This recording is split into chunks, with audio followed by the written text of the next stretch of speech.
For sure. Plan your next cycling adventure to the natural state at arkansas.com.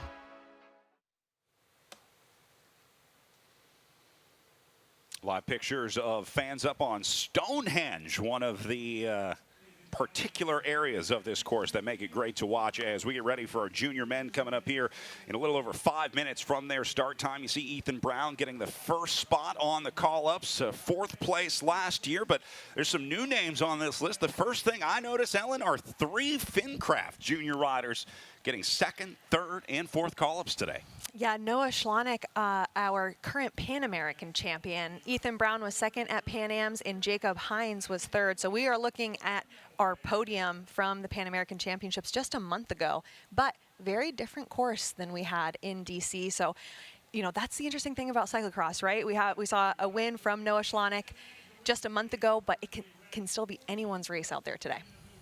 And you go a little further down, this is where you start to get into maybe some of the new riders to the 17-18 category. They're going to have their first of 2 years of racing here. So a lot of these riders will obviously have graduated from the 15-16 ranks. We see a lot of former national champions in those younger categories. But this 17-18 is where it really starts to turn into like elite level racing. It gets very tough at the 17-18 age category. It does. 17-18 is when you can sometimes start to see these riders taking elite wins, elite podiums, etc.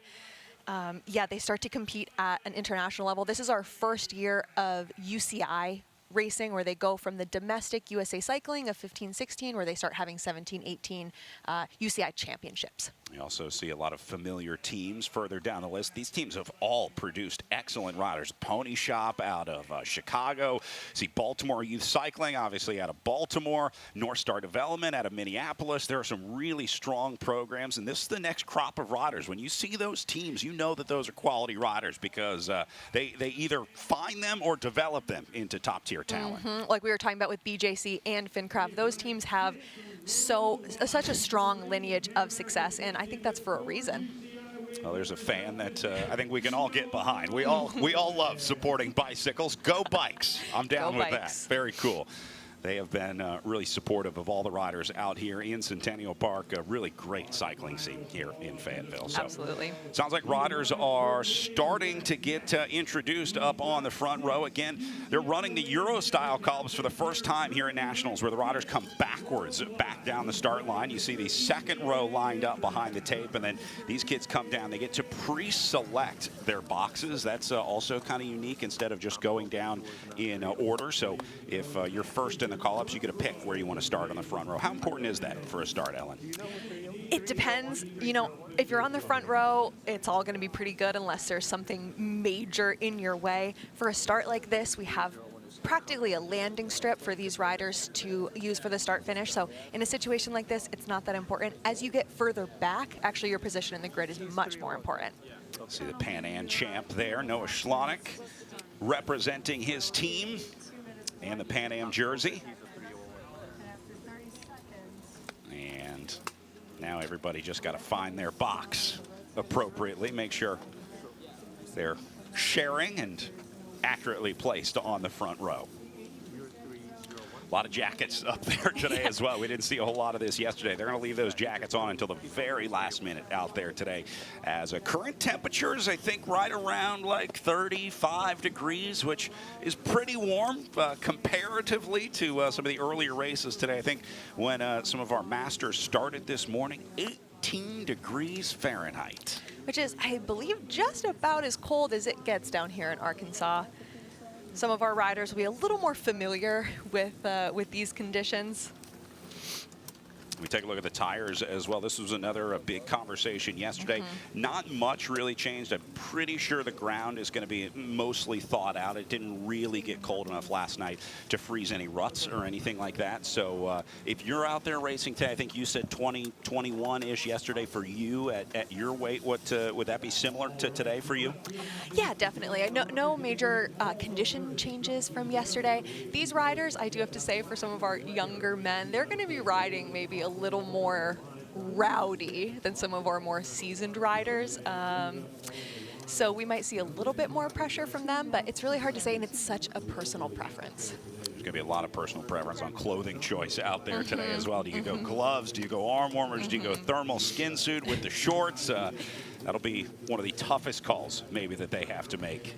Yeah, walking into the venue today, the 15-16 boys were on course, and I was amazed at the variety of clothes that I saw out there. Riders racing in buffs, riders racing in short sleeves. It's really, yeah, when you say personal preference, that really covers it.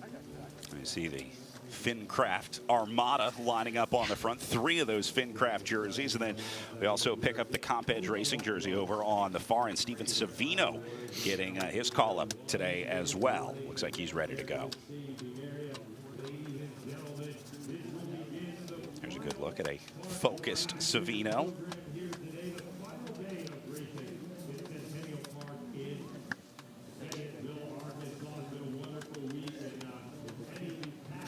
And then maybe the biggest team to watch out there, this Midwest Next squad. I guess they were formerly Midwest Devo, but that'll be Ethan Brown's team. He's got, I think, the only Midwest Next jersey out there. So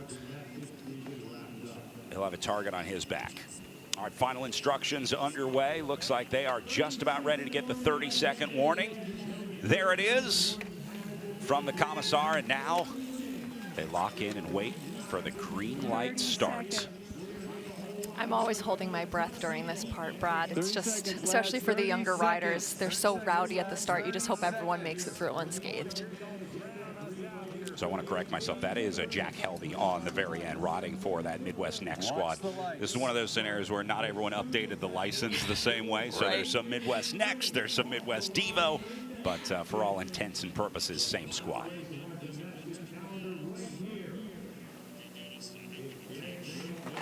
There we go, underway in racing. Junior men, 17-18, off and rolling. The all-important hole shot coming to the line here.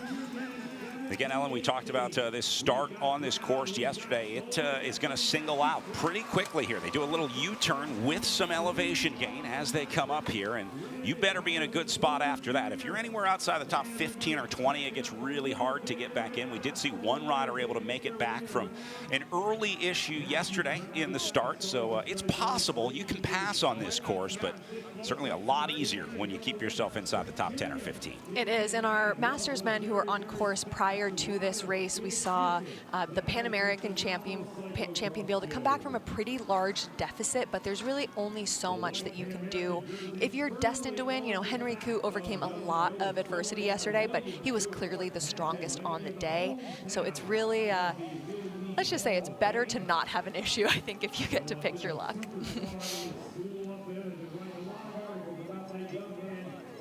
Fincraft going to get their first rider up to the front here. I'm not sure, this is either Hines or Crab. Schlonick making a look at that decisive right up pass. The inside, yeah.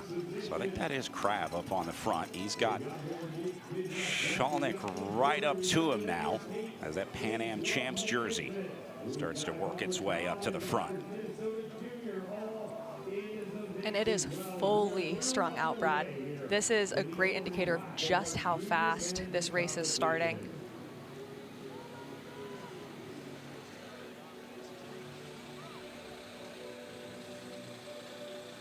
Our first race of the day doing the full black course, which is reserved for UCI only. So we did see our racers yesterday, our 17, 18, and U23 women and our under 23 men race this course, but our other courses, our other races this weekend have not done this entire course. They've done a more condensed version.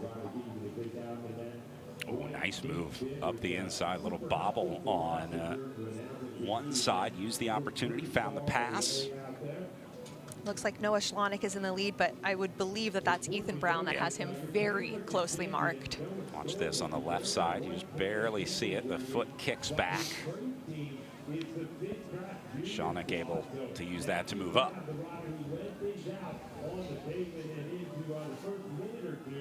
Look at the aggression up and over those little rollers or risers. I'm not sure what you want to call them. And then big effort past the pits here. Didn't see a whole lot of pitting yesterday. We saw maybe 1 or 2 riders go in, usually for a tire pressure adjustment, but there's really not a ton of places to get any dirt on the bike on this course. No, definitely not. Similar to yesterday, if you're going into the pit today, it's for a particular either mechanical reason or an adjustment to your bike. There's no reason to be pitting for a fresh bike. It's not. This is a relatively fast pit, but you still will lose some time. So unless you actually need to, we're not going to see riders going into the pit for a fresh bike today. Back onto the stairs, a little traffic. See Brown having to move over to the left side, find his own line. Oh, doubling the stairs up. Wow. I love it. Yeah, Ethan Brown taking a very aggressive approach to that drop. You can see him just kind of putting a bit of a gap into Noah Schlonick. Oh, man. Wow. Yeah, he is attacking this section viciously. You know, he's had a great season. He has had 6, 7 UCI wins so far in the junior category this year, but wasn't able to take the win at the Pan American Championships, which I think was, if I had to guess, pretty devastating. I imagine that he's going to want to come back, and being able to win decisively here today would be, I think, probably the goal if I had to guess. He's had so many victories, but coming up just a little bit short with second at Pan Am's. This is where you really start to run into the problems. You saw how many riders got caught in that traffic jam up on the hill. That's why Ethan Brown is able to get such a big gap up here on the front. Brown having a great ride early on here today. We're only about 5 minutes into this, but so far Brown riding with that kind of aggression and vigor that you look for a rider on the front. Everyone else kind of taking a back seat, playing maybe a little defensive riding a little bit more. Yeah, and we were talking at the start of the show, Brad, that this is when races really start to see that elite level professionalism. And so this is a really interesting time in an athlete's career where some of these riders are still they're just getting started, but some of these riders are also demonstrating elite level tactics, and you really never know where a rider is in their development. Another section of the course right there that had some major implications yesterday. There's a high line and low line on that off-camber section. The low line is longer and faster. The high line is shorter, more technical, but if you drop down at the right point, you can carry a little more momentum through it. So we'll see if they continue to pick those lines around.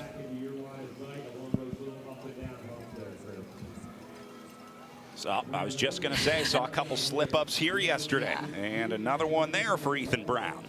This section, very tricky. Maybe one of the most critical features on course. We've just seen a lot of small mistakes. This is where we saw Henry Koot get his bike tangled in the fencing yesterday. We thought it might have been over for him. Thankfully, he didn't lose too much time. He had enough of a gap, but we have seen that exact move from Ethan Brown from many riders already this week. The good news about that line is it's tough to get around it, right? You saw where Scholnick didn't really have anywhere to go, so he was just waiting for Brown to get back on the bike.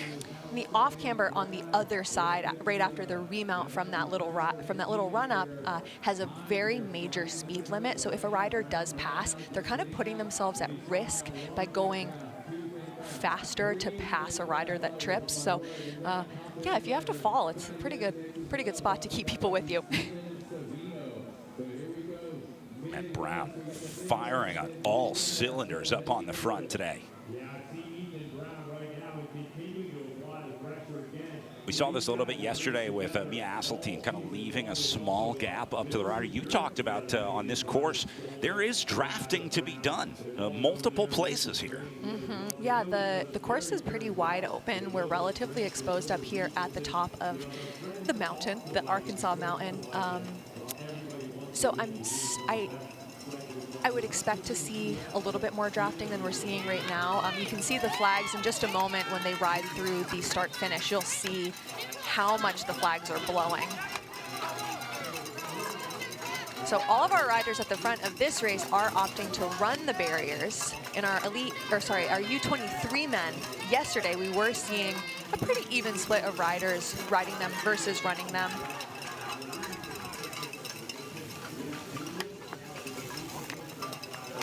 this is another section that did cause. We have one rider. He rode half of them. Close enough. Let's see if this rider's able to get over both. There you go. Yeah, we one got of them cleared it.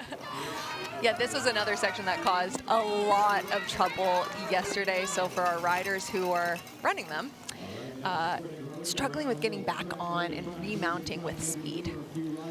Now Sholnick going to move up to the front here. Looked like Brown was happy to turn this one over. He swung out to the side, kind of looked over. I didn't see a lot of panic or worry as he slotted into second spot. So maybe realizing, look, I got a lot of racing to go here. There's no reason for me to be riding the front. If I can sit in here and save 5 or 6% of my energy, that might be the difference between first and second place at the end of the day today. Absolutely, yeah, and like I was saying, you know, we've had multiple races already today that have played out that these riders are able to look at and say, okay, how did that race go and how did the tactics impact it? So our Masters men just prior to this race, huge group of 7 or 8 riders whittled down to 3 in the last lap. And I'm imagining that our 17-18 boys are looking at how that race played out and saying, okay, I think that this is going to be a group race. Top 10 through the line go Sholnick, Brown, Crabb, Hines, Savino, Bilovitz, Helvey, Reed, Melvin, and Lynn. Your top 10 riders after lap number 1 with about an 8, they're calling it an 8:11 lap time for these guys.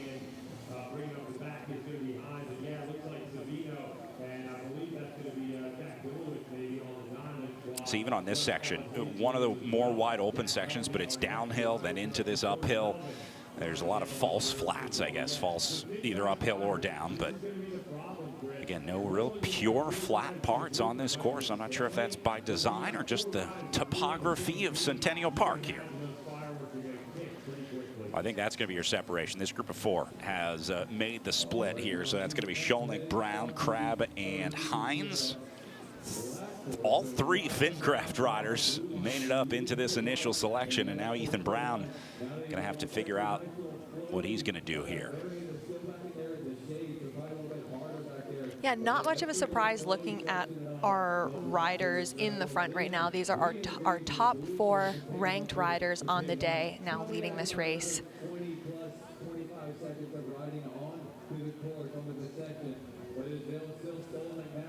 The one thing I will say, Brad, is that we have 4 riders at the front, and if they do start to play things a little bit more tactically, that will provide an opportunity for a hard-charging 5th place rider to maybe be able to join this group. But as I said, if they play it tactically, which it does not look like they are planning on doing anytime soon. I said earlier Ethan Brown was happy to be in second. I think he changed his mind because that was a big effort for Brown to get to the front here. So now the Midwest Next rider has found his way back up to the front in that pink jersey. That's going to knock Sholnick down to second. Yeah, this is a good section for Brown to be leading because we're about to head through the tunnel into the stairs and then into that big drop that he led through. He attacked on the stairs last time and then led through that drop. This is a section that he believes that he has an advantage on, so he's going to want to take the lead. Go a little further back to what I think is Savino and Bilovitz. Got some, oh, look at that, leaping the stairs. This is by far my favorite part of this course. I love watching these guys go up the stairs. Oh, wow, and that's an interesting new technique from Brown. Looks like it's working, although it's hard to say. It's hard to say if it's working more than last time because this is a similar gap that he had on the first lap. But it is fun to see a new strategy coming into play. Yesterday, we thought that the advantage was trying to ride this as much as you could. We saw a couple guys that were riding about halfway up before they dismounted, but it didn't really gain them any time because you dismount onto this very steep surface and then trying to get running after that. It might actually be slower than dismounting, or it's looking like it's slower than dismounting early and just running the whole thing. Yeah, and it's interesting on this section, I'm just seeing so much dust come up. It looks like riders are having a hard time finding their footing.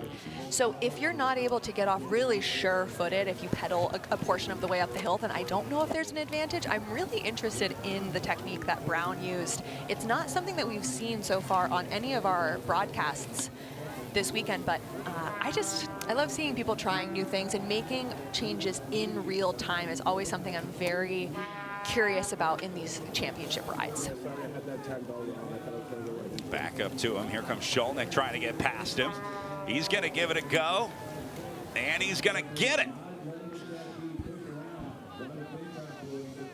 So now Noah Skolnick moves to the front. Ethan Brown's going to be looking for redemption to get back there. This is a great battle between these two.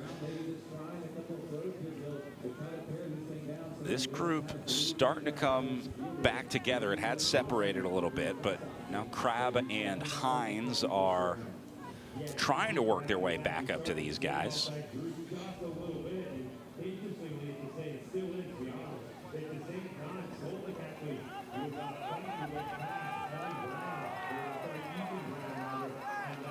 This is where Brown struggled last time, gets through it clean this time.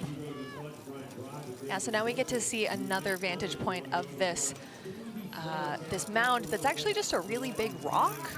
Oh, problem for Crabb. Okay, he got tied up a little bit. Yeah, this section is another one that has caused a lot of problems, this off camber. It's becoming really slippery the more it gets ridden. We've seen some people just go a little too fast, and with the way that the snow fencing is laid out, it's definitely caught up a couple of bikes as well. Skolnick got a big gap now. This is becoming a problem for Ethan Brown. And then that Crabb bobble cost that second group a few seconds. So now the two Fincraft riders going to have to see if they can work their way back up to Brown and Skolnick. It looks like Brown is closing down this gap to Skolnick, but that's a little bit more of a gap than I think he would want on purpose. I don't think that that was a strategic gap that we were speculating about with Mia Asseltine in the U23 race yesterday. That size of a gap is kind of like a trouble gap, if you know what I mean. Yeah.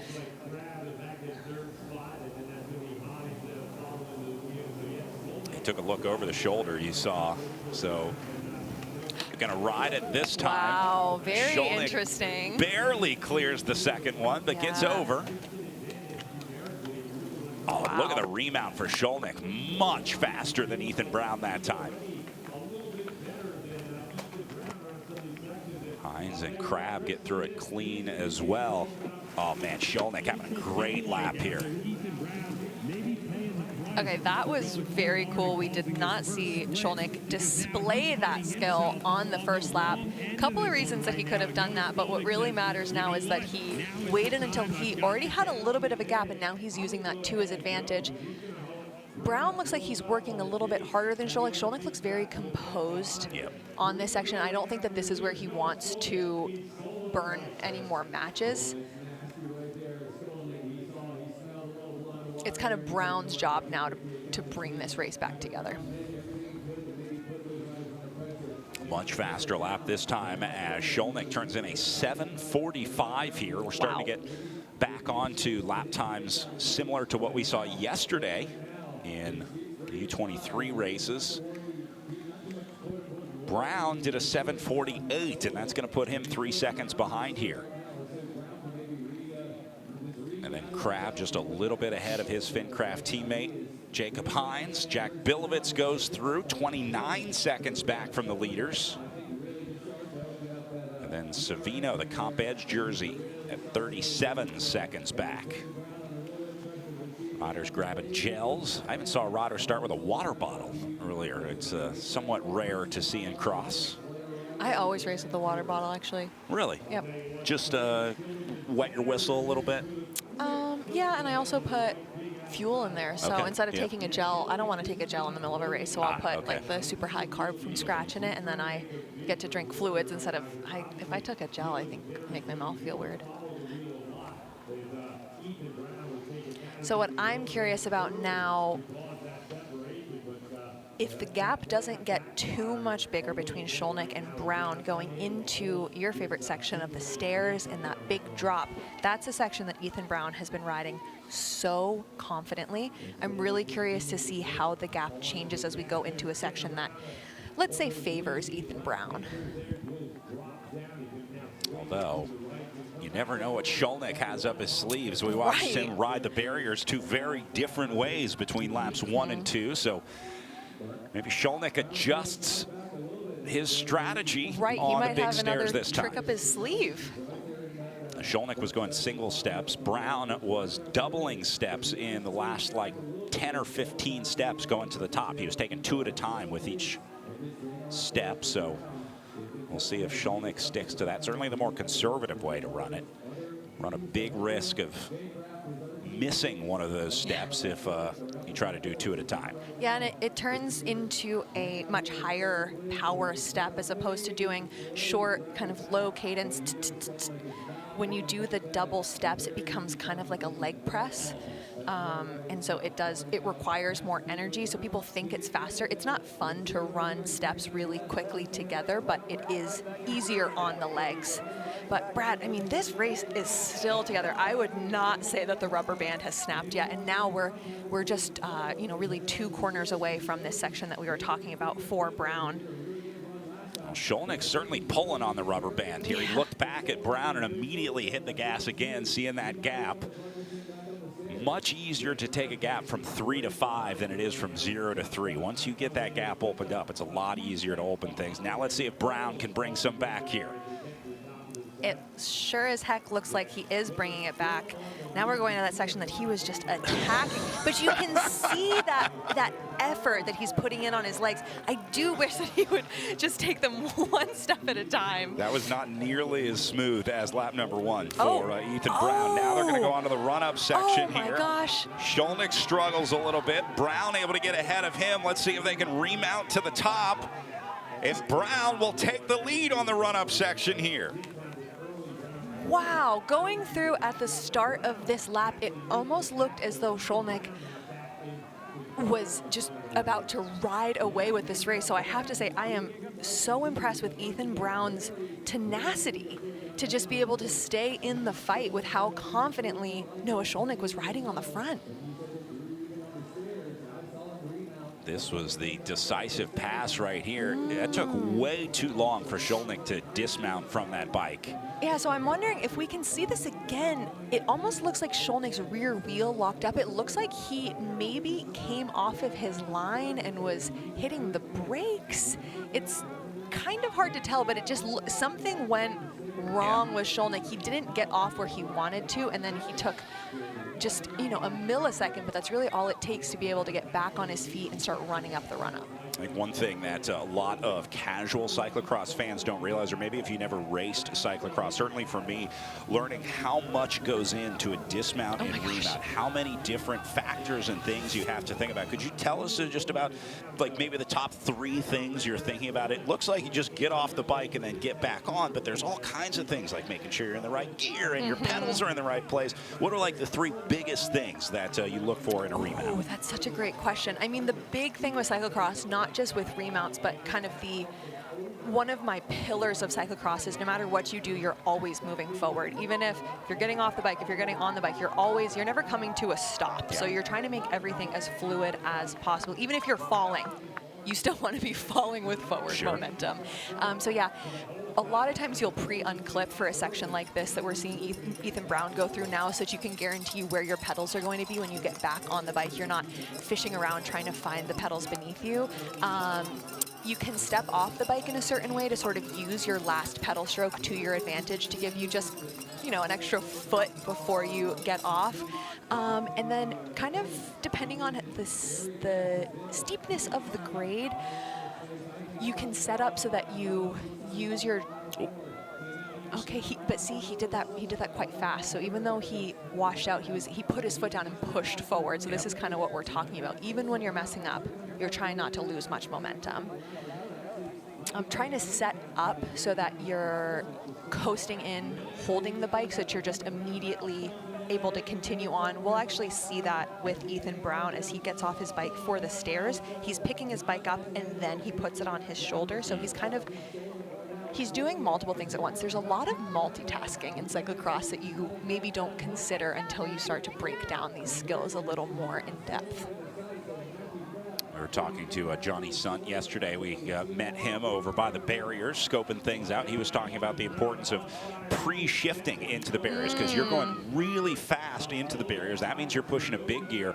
But when you restart, you need to be in a smaller gear. And so that's something that I had never thought of. But you got to do that shift before you get to the barriers because you're not shifting after the barriers. Okay, that's such a great thing to point out. And it's something that's almost second nature to me. But we'll hopefully be seeing Ethan Brown downshift so that when he gets on his bike, he's able to get on with speed. Yeah, and so now he's already able to turn the pedal. Oh! Didn't quite work out that time for Skolnick. Yeah, it's riding the barriers can be faster, but it is absolutely more risky. Risk big, lose big. Yeah. Wow, what a different end to this lap than we saw at the end of last lap. This is another thing that has 50 things you have to worry about. It looks like you're just bunny hopping the barriers, but there's all this preloading and weight shifting that goes into to hopping this. The second one obviously always harder. And now Brown has a huge advantage here coming to the line. We'll see what he's going to do with this after Skolnick bobbles on the barriers. And just like that, Ethan Brown finds his biggest gap of the day now.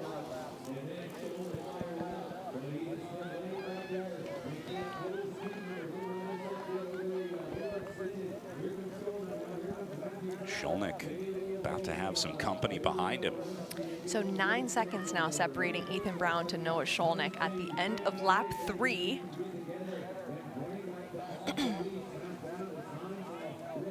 Matthew Crabb, also racing for Fincraft Junior Cycling. He has some very, very consistent lap times there. So he is the only rider who didn't go slower on the third lap than they did on the second. So I'm kind of curious to see how he continues to go for the next 2 laps.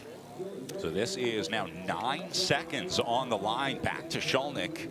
13 back to Matthew Crabb. So now Crabb and Skolnick going to be in contact here pretty soon if things keep going the way that they have been. But Ethan Brown having an excellent ride out there today. Yeah, we're just seeing a lot of confidence from Ethan Brown. He came into the race as sort of the aggressor. He has been animating a lot of the action, and I just think that he came here to win, and we're seeing that in his body language and his attacks. He's riding very passionately, which is something that I've always loved with our younger categories, is there's less of that measured strategy and just a lot of heart always on display in our junior categories. And that is a good look at that gap. I think Skolnick and Crabb are now together. That's the 2 at the bottom of your picture right now. And Brown is gone on the front of this one. Wow, this gap has gone out very quickly.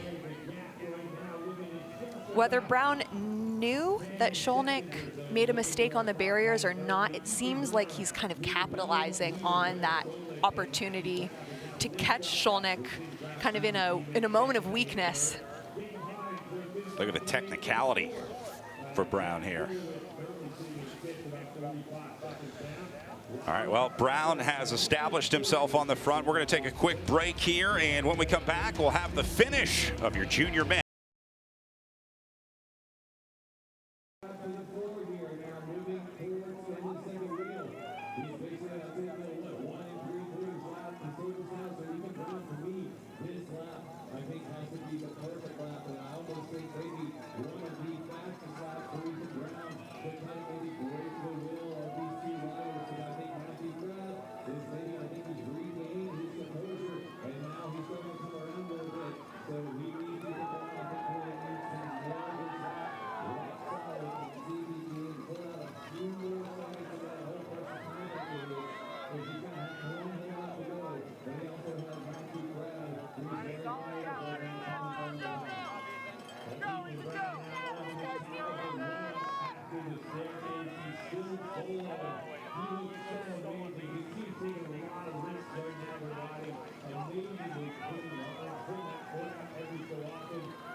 Take a look at the front of your junior men's race where Ethan Brown continues to dominate after taking advantage of a couple bobbles behind him from Noah Sholnick.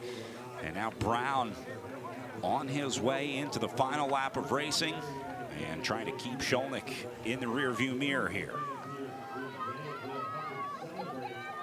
He's just making it look very easy, I have to say. You know, we've had some races that have had a lot of movement at the front, so some riders that have had great rides but have had a lot of mistakes, and so far we've just had a very smooth, powerful race from Ethan Brown.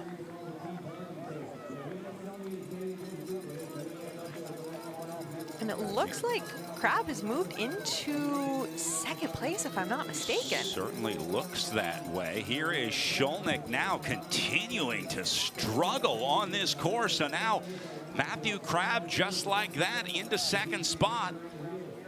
And then we should see Jacob Hines a little further back here. He was about 30 seconds back last time they went through the line here. So it's going to be a decent gap back to him, but seems like Brown now has to worry about Matthew Crabb behind him into second. Yeah, looking at the lap times, Matthew Crabb seems to be moving forward, as at the very least Noah Sholnick was moving backwards. So for reference, lap 2 was a 7:48, lap 3 was a 7:53 for Ethan Brown, 7:45 and an 8:06 for Noah Sholnick, 7:57, 7:57 for Matthew Crabb. So he's the only rider that has done consistent lap times, whereas Ethan Brown and Noah Sholnick both went a little bit slower on lap 3. This is tough too, because now no one can even see Brown up the course. That's about one of the longest looks that you're going to get.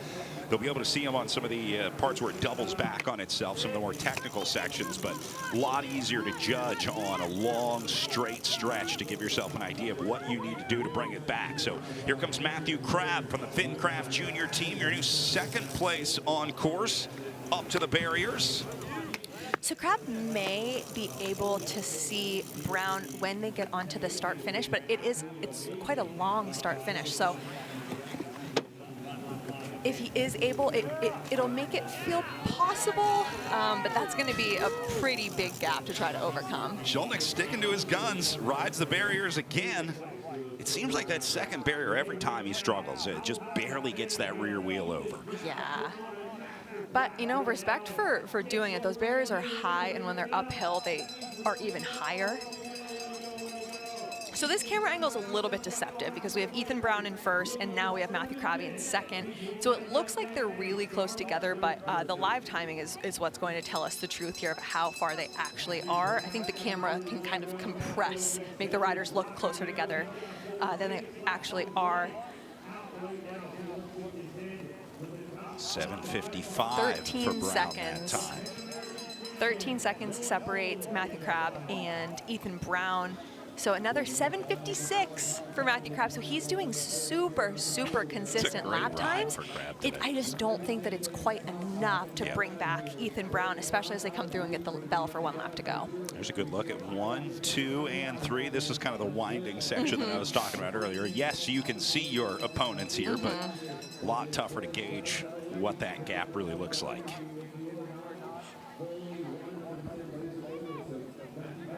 was interesting to hear yesterday how many riders relied on information from the side of the course, whether it was a coach or a teammate in a different race or a friend or family member out there giving them splits or giving them intel on the other riders out there. It seems like that's a big advantage to have just a little bit of knowledge of what's going on, either in front of you or behind you.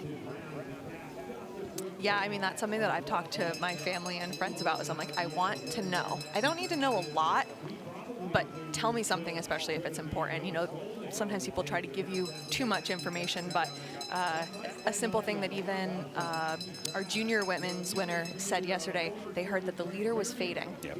And I've had that information before, and sometimes that's all you need. Like, yes, there is a chance. So you just want a little read on kind of what's happening, since you can't see them, or it's harder to judge from 5 or 6 seconds back. Getting that information maybe gives you a little confidence boost. Yeah, and sometimes you can't see their body language, but someone else can. So this rider's making a lot of mistakes. They're starting to fade. They're looking backwards. Their breathing is sounding very labored. All of that gives you a little bit of hope. And then sometimes when your family switches to cheering, you're doing great. You're like, all right, my fate is sealed. I'm not bringing them back. That speaks to the mentality of this sport as well. How much of this is just your ability to push and ignore pain and, you know, take your body places that you can't otherwise. I know we've heard about the studies a lot in like FTP tests where they can prove that having encouragement while you're doing those tests improves your numbers. Like having someone cheering for you scientifically makes you faster and better. We saw it yesterday when we were walking around the course. We cheered for a couple riders, just gave them a little bit of encouragement, got a couple pedal strokes out of them. It works. Yeah, it's fun to be on the other side and get to cheer for riders, having been cheered for before and benefited from it. It's really nice to be able to root for someone and see them just go a little bit harder. Well, it sounds like you know what the right cheers and the wrong cheers to give them. There are better things to say to riders than apparently you're doing great is not a good one. No, you're doing great is good. Sometimes when they're like, pedal harder, you're like, I want to stop and yell at you for saying that. Like, I'm going as hard as I can. All right, let's see if Brown takes these stairs a little more conservatively this time. Remember, he was going 2 at a time last time. He's going to single up. He listened to you, look Ellen. how quick that was. Let's see if Crab wants to gamble to pick up some seconds on the hill here. He looks smooth on these stairs. He Great really running does. for him. Great running. Keeps his arms up, shoulders forward.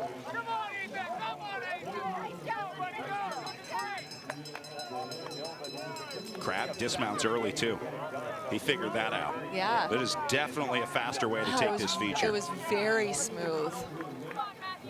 He made that run up look really good. We haven't gotten to see a lot from Crab on the stream so far today because he was a little bit further back and we had the battle between Skolnick and Brown. So it's really impressive to see the technique from Matthew Crab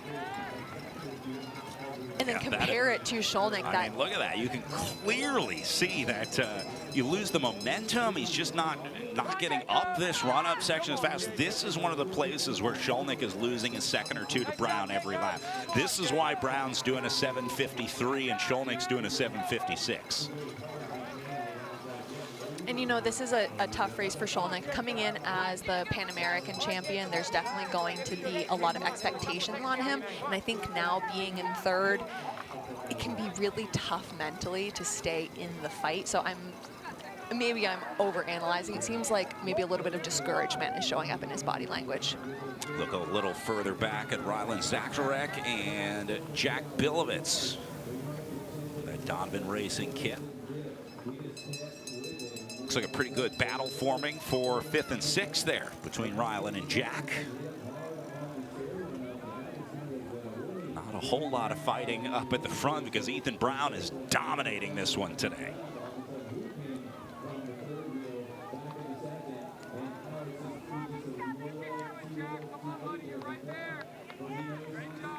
This race has been a great example of the nature of cyclocross, that it's just a bunch of different features strung together, and it's like it's a bunch of tiny mistakes that add up to 3 or 4 seconds. It's a second here, a second there, maybe lose a second on the barriers and a second on the stairs. Well, 2 seconds is all you need, and over 4 laps now, that's 8 seconds difference that we've seen in the riding style of, I'm going to use Skolnick and Brown just as an example, because I think they were the two most polar opposites of ways that they've been riding here. Like Skolnick is all in on his strategy, on his rides. He's been riding the barriers every single time.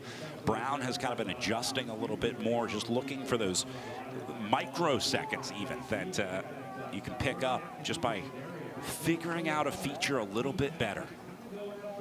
Yeah, and I think that just goes to show that race brain, and that's, you know, I've been talking a lot about like that championship mentality for these riders who are able to keep their wits about them even when there is a national title on the line. So to watch Brown make these micro adjustments and not throw strategy out the window, but say, okay, I actually think I could do that even better because he's still of sound mind. I think that's just incredibly impressive.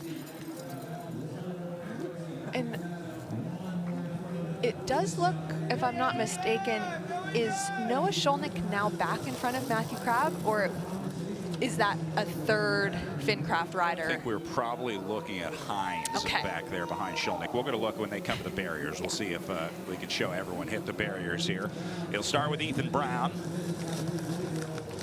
Yeah, I think that is Crabb. That's now into second, and then I guess the Skolnick-Hines question still needs to be answered. So there goes Brown up and over.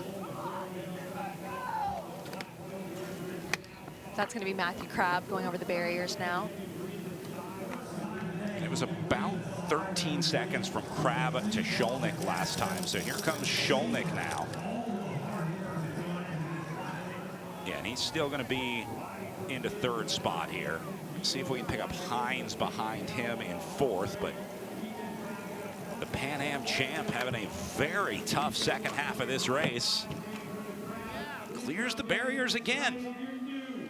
But meanwhile, Brown back onto the pavement. He's going to celebrate just as you see Crabb onto the pavement as Ethan Brown wins your 17-18 junior national champion. Here's Matthew Crabb. Had a great ride today, great recovery, and he's going to have a silver medal to show for it. Great racing by all of our junior men out there today, but particularly Ethan Brown. That was truly a championship ride from start to finish.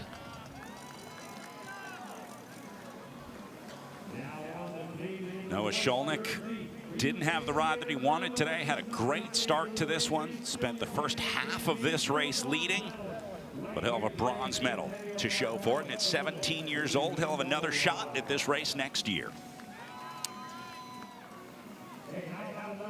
It's going to be a tough, maybe, finish to swallow for Skolnick, but maybe just remind him that Ethan Brown was fourth place in this race last year before he got his national championship this year as an 18-year-old. So the second year, oftentimes better.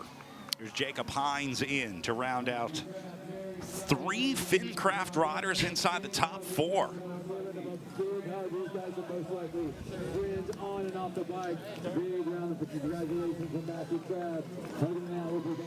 Nice hugs all the way around for these guys. Rylan Zacharek through. Bilowitz not going to catch him. So that'll be sixth place for Jack Bilowitz today.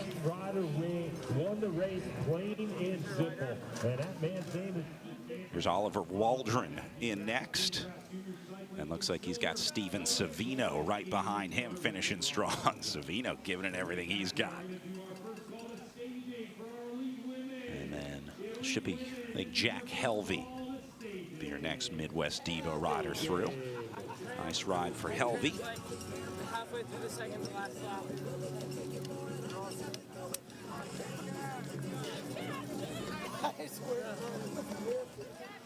And then the congratulations all around for Ethan Brown. I always find it interesting that the first thing the winners always do is talk more bike racing, right? It's not about celebrating. It's about, here's what went right for me. Here's what went wrong. Here's what I liked. Here's what I didn't like. That's the mark of a champion, right? You got one thing and one thing on your mind, and that's winning bike races. Mm-hmm. You got to make sure you stop your Garmin. That's right. Give everyone the post-race debrief. Yep.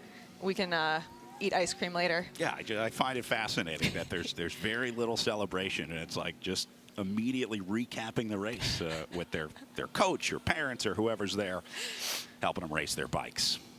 I'm always looking to share the most crazy thing that happened. Yeah.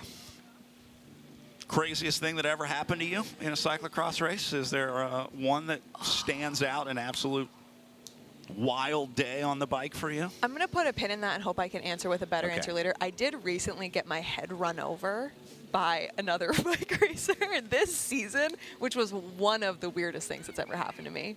I would say that's a unique one. All right, top 20 riders through as we welcome back Jackson Sue, Bennett Gassner, Tavi Snap, Aiden Liston, Isaiah Colbreth, Dylan Reed, Jerry Fisher, and Adam Kubala. We're going to take a quick break. When we come back, we'll chat with Ethan Brown, winner of your junior men's race. Traditional schools weren't built for athletes like you. They box you in, slow you down, dull your dreams. But you don't play by someone else's rules. You're here to push limits, break records, Well, I cracked. and own every inch of your journey. US Performance Academy was born to fuel that fire. An online school that aligns with your ambition, respects your grind, balances your dedication to athletics and academics. This is where you learn what you're truly capable of. Let's go. US Performance Academy, official academic partner of USA Cycling. GoUSPA.org. Daydreamers, artists, and daredevils. There's a place for you, nestled in the wilds of the Ozarks. All are welcome to join this kaleidoscope of colors, atmospheres, flavors, and experiences. No matter what dream brings you, we're here to help you capture the moment or simply bask in it. There's something waiting for you in Bentonville. You have to see it.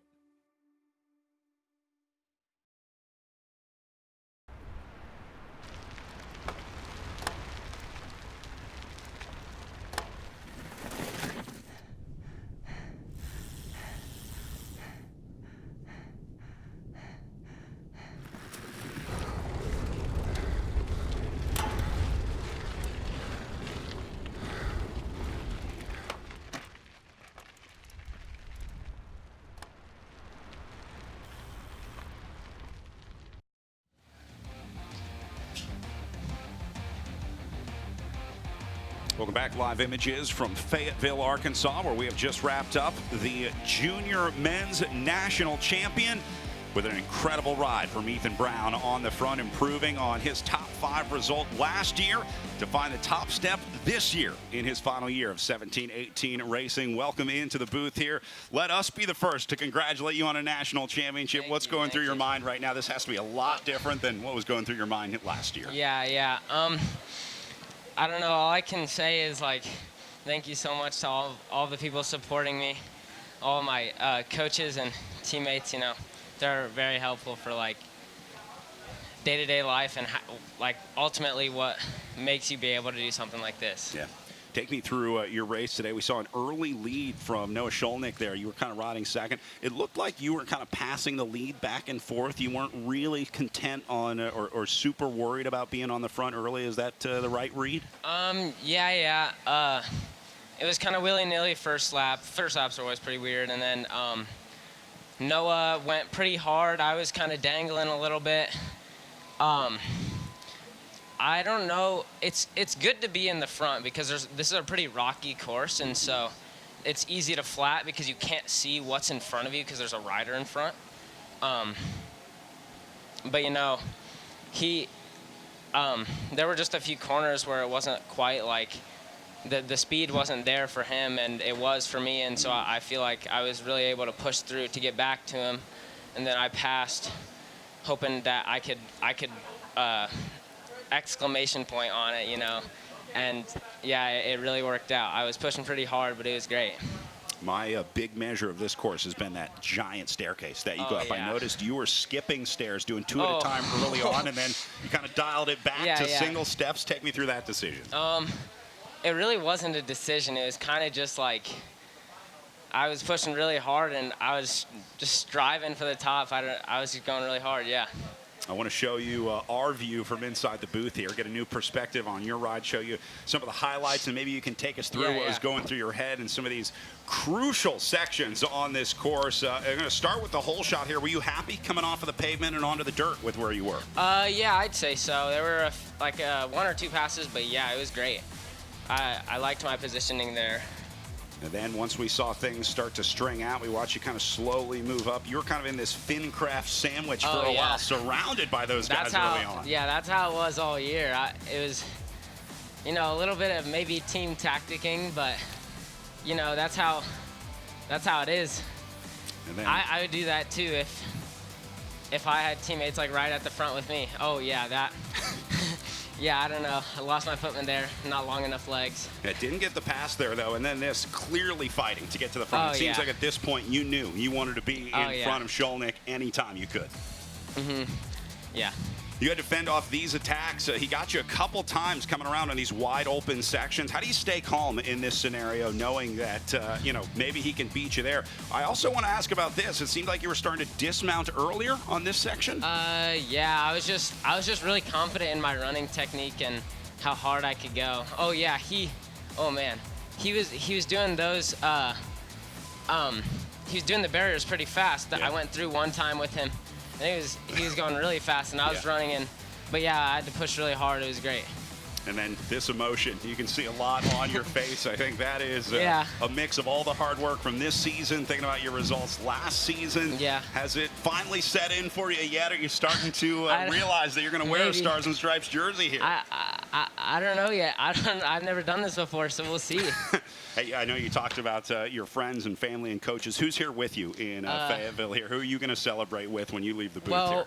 Torrin Vickmore and Calvin Conaway, my teammate, and then my mom is probably out there, hopefully. Yeah, it's going to be a whole bunch of fun on the car ride home. Right on. Well, congratulations. Great ride out there today. You got a Stars and Stripes coming your way, so I'll let you get to designing that. I'm sure Midwest Next is going to do a good job with their kit. And we'll turn you back over to your crew, patiently awaiting to celebrate with you. Congratulations, Ethan. Thank you. Well, Ethan going to be at the top of our results today, just ahead of Matthew Crabb, who had a great ride for second place today as FinCraft goes 2, 3, and 4. Noah Skolnick drops down to third place. Jacob Hines going to take a fourth. How about Ryan Zacharek? Great ride for the Linear Sport Racing team. Didn't get to see a ton of him today on the coverage, but he was battling with Jack Bilowitz out there all day and did a great job to hang in there. Oliver Waldron takes a 7th. Savino into 8th. Jack Helvey down in 9th, and Carter Lemke pulling out of top 10 for the Cyclocross racing team. The other thing I notice on here, Ellen, small gaps up here. We saw 2 3-minute much tighter racing than we were seeing yesterday. Yeah. All right, so junior men wrapping up. That means that elite women coming up next. Sounds like they are already starting to get their calls up to the line here. Ellen, tell me about what this feels like before the elite women's race at the national championships. This is about as big as it gets for most of these riders. Yeah, I mean, I'm nervous. I'm not even racing, so I can't imagine what they're feeling. Well, I can, but it's going to be more amplified than the nervous excitement than we're feeling here in the booth, but the energy is in the air. This is such a fabulous venue. There's huge crowds, very energetic crowds. Yeah, I think nervous excitement really summarizes it well. Before we get to this year, I want to take you back and talk about Louisville last year. There's a lot to be learned from the past where we saw Vida Lopez de San Roman absolutely dominate. This is what we were talking about earlier with riders that are choosing to age up. This is a rider that would have been eligible for the U23 races. She elected to race the elites, and boy, did it pay off for her. Paid off big time. And so the big story of this weekend, Vida Lopez de San Roman not here to defend her title, opting to stay in Europe to focus on the World Cups and the World Championships. And of course, Katie Klaus, who we're seeing on screen in second, retiring from professional sport later, just after the World Championships last year. So this is kind of anyone's race. We have new favorites, new stories of the season. We also saw Raylan Nuss have a great ride last year, kind of fighting early on with those top three. She'll be one of the few returning from the podium this year, as she's going to get the fourth call-up of the day out there. But what a great ride for Vita Lopez de San Roman. Can't think of a better rider that can gain a lot from doing this longer European block that she's going to be on. So certainly going to miss her at the national championships, but proud to have Americans representing over in Europe. Absolutely.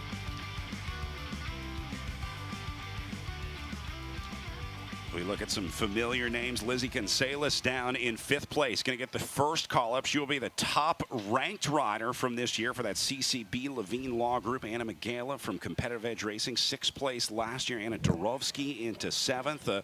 You'll see names like Emily Shields back out there in 10th. We had a chance to catch up with Lizzie Gonzalez as she had just pre-ridden the course on Friday. I'm really excited. It's really cool to see some of the younger girls come up and race the elites. I think it shows that we have a lot of development to be done in the US scene, and it's really cool to see, like even me last year racing up for the elites and seeing that a lot of people also want to do that. Like being a favorite, I know a lot of people are like, you got the target on your back, there's a lot of pressure, but I don't really see it like that. I'm really fortunate that I'm in that position, and just winning Pan Ams this year was a reach goal for me, and anything else that happens this season's just cherry on top. So yeah, I think this course is really interesting because I've raced here I think 3 times or so. I did Worlds here, I did the first World Cup here, the UCI race they had in 2018, and it's a very different layout than they've ever had. And it's a lot trickier in terms of there's a lot more pinch points and a lot less power sections, and I noticed that your weight transfer is really important, your line choice is very important, making sure that you use all of the space and that you don't break during some of the corners because it can be really loose, and it's getting churned up really quickly with the amount of racing that we have on the course. So I kept just telling myself yesterday, calm and confident. I feel like that's the best way to be able to approach a course like this, is just try not to make mistakes and stay as present as you can. Certainly a different year this year for Lizzie Gonzalez than it was last year. The pressure on her back, all eyes on the Pan Am Champs jersey. How does this change being a favorite going into a race, Ellen, versus maybe an underdog that she was last year? You know, it really depends on the rider. I think some riders thrive under pressure like that. They like being the favorite. Some riders kind of like being the underdog, but you know, it's a bit of an honor, and I think it's something that, in my experience, it's good for the riders to just kind of ignore when you kind of have that pressure in general. You know, I'm the favorite, I need to perform. That's when people start to make mistakes. See the rest of our front row there with Anna Magala and Lauren Zorner, the 2 Competitive Edge racing riders. Cassidy Hickey representing Colorado Mesa University this year. And then this is another big name to look out for. Elisa Sarkisov, going to be a big name for that CXD squad. Number 8 over on the far side here. You talked about the Sarkisov sisters, both racing. Catherine wearing number 7, and Alyssa wearing number 8. Yeah, so both of the Sarkisov sisters are opting to age up and race the elites, like Lizzie was saying in her interview. So both of them could have been competing in the U23 category and instead choosing to race elite. And then finally, we talked about Raylan Nuss, had a great ride, was hanging with the front row last year. So we'll see if the Steve Tilford Foundation racing rider will do the same this year. Yeah, she's a bit of an unknown quantity. We haven't seen a lot of races from her, so we'll have to see how it shapes out today. Underway and racing, elite women rocketing to the line here.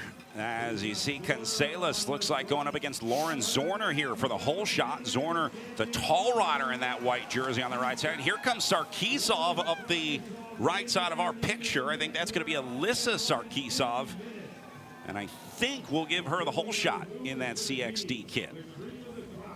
Yeah, there is no one who starts better than Lauren Zorner. She is hands down the hardest starter in the field. So I think it goes to show how aggressive Lizzie plans on racing if she is taking the whole shot and leading the field through the first couple corners. Crucial lap number 1 here. We saw this in that junior race, how important it is to get all these features cleanly the first time. If you're going to lose time, you're going to lose the most, or you're going to lose places. You're going to lose the most on lap number 1 when everyone is right behind you. So looks like Gonzalez has found her way back up to the front. That's going to be Zorner into 2nd, Sarkisov into 3rd. And this is right where Lizzie Gonzalez wanted to be. Raylan Nuss into 4th. Not a ton of pressure for her to move up right now. Cassidy Hickey going to slot in behind her, but looks like she's getting passed by what must be Anna McGala.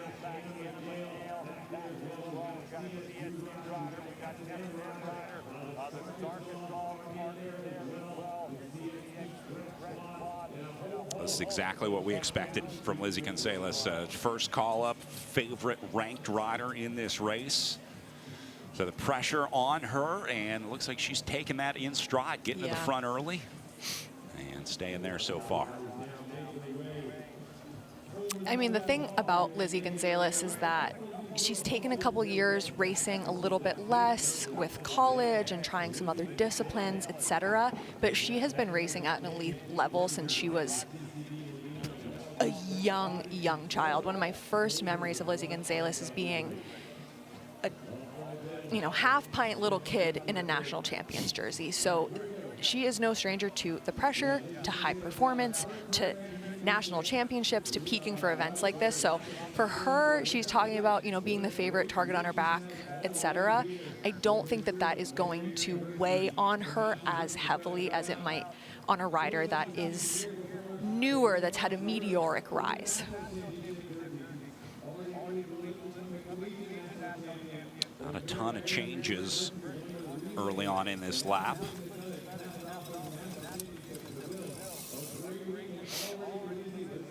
Oh, little challenge here coming from Sarkisov. She's going to get past Lauren Zorner. So this is Alyssa Sarkisov into 2nd spot right now. Oh, Zorner's going to try and take it back, saying not so fast. See the way Zorner checks up, though, realizing she's going to get pinched on this left-hand inside turn. You do not want to get caught there. Yeah, she wants to make sure that she's properly in position before they go into that corner where there is that wooden post. Posts like that have ruined plenty of races, so smart of Zorner to be aggressive, but still smart about it. This goes back to what we were talking about earlier, the plethora of things going through your mind as a cyclocross racer, thinking about that next turn and the turn after. Do I want to be on the right side or the left side of this rider? If I'm going to pass, when and where do I do it? Onto the stairs the first time. Yeah, so far not a lot of pressure on Lizzie Gonzalez. She's really able to pick her lines, choose the pace, and it looks like Lauren Zorner might try to make the pass. It'd be fun to see her try to lead this drop, but Gonzalez, just a couple of big steps, able to regain the lead. Zorner dismounts early as well. Zorner. That's going to pay off here. Yeah, I love that line from Zorner. Rode it all the way down. Zorner dismounted right on the turn. That's going to be enough to put her at the front of the race here. And now we got a new leader as Lauren Zorner moves to the front, 4 minutes and 20 seconds into this one.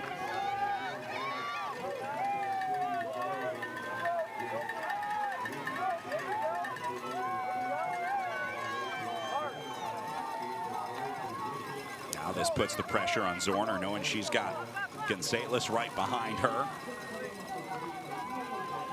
And that's not going to last long. Gonzalez not happy to ride 2nd position here. Takes the opportunity where she sees it. Gets right back around Zorner. So it was such interesting insight that we got from our junior men's winner, Ethan Brown, that despite the wind, it is still advantageous to lead because this course has so many rocks and there's such a high potential for flatting that it's better to take the hit aerodynamically than take the hit to your wheel. Looks like a little bit of a gap back from Cassidy Hickey now.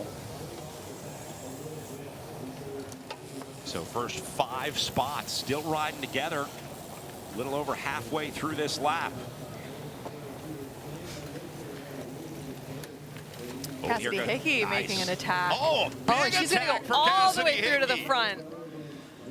Well, this is what we were talking about earlier. There are sections where you can use that power, you can use the speed, and Cassidy Hickey's got plenty of it. She called her shot on that one, moved from 4th to 1st. I love that move from Hickey because this is something I talk to the riders that I mentor a lot about. You work hard to catch up to a group, but then when you're on the back, you get the yo-yo effect. So for her to catch on and instantly move up to the front is just textbook. It's fabulous because now she's not going to have the residual break from all of the other riders. She's able to make the most of the effort that she put in to get back to the front of the race. I think she used a little bit of her road background, her criterium background there as well. I noticed she didn't start the effort until she had moved well out of the draft, until she was clear, and then launched it and immediately got back over. Yeah, so Hickey's a little bit of she would be one of my dark horse picks for today. She's our under 23 criterium national champion. She has a ton of experience on the road. She's very, very strong. I would not be surprised to see a great result from her today.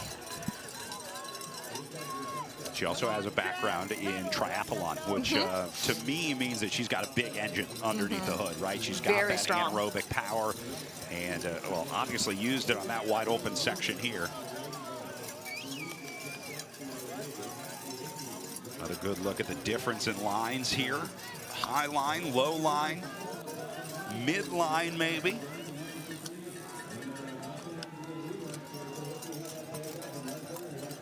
No crashes, so it looks like all the lines worked, even though we were a little skeptical about that midline yesterday. It was interesting to hear from Ethan Brown. I'm just noticing these kind of bike length gaps in this front group before. He was talking about how rocky the course is, and if you're right on the wheel of the rider in front of you, you risk a flat because you don't see maybe like a piece of shale sticking out or something like that. So I'm wondering if that is kind of why we're seeing these small gaps. We were kind of questioning it yesterday too, watching the U23 races, why riders were leaving just like a wheel or two in front of them. But I'm starting to maybe think that Ethan Brown solved that question for us. Yeah, it was super helpful insight. As you know, we walked the course yesterday before the show, but we haven't put wheels on the ground here, so that was really helpful. A little bit of nuance that I hadn't ascertained from our course walk. Everybody going to run the barriers this time over. Sarkisov trying to get back up there. She was originally with that group, and now we see Gonzalez having to bring back Cassidy Hickey here. Again, I would say one bike length is strategy, 2 bike lengths is trouble. Yeah. Yeah, that's a great way to put it. And some of these riders are going to be able to deal with that a little better, like we saw in our junior men's race. But it is windy out there. You can see just how much the flags are moving. So you don't want a big gap. You don't want much more than a couple bike lengths before it starts to look like, okay, this is spelling trouble. See Gonzalez looking over the shoulder, Sarkisov looking over as well, wondering if anyone's going to jump them on the pavement here. And looks like they're all happy with that order going through lap number 1. So an 8:55 for this field as Cassidy Hickey, Lizzie Gonzalez, Alyssa Sarkisov, and Lauren Zorner find themselves in the front group of 4, 1 lap in.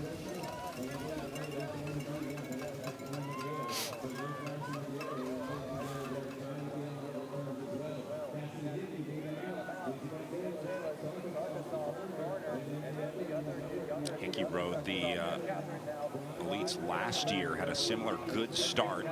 See if she can have a better second half this year.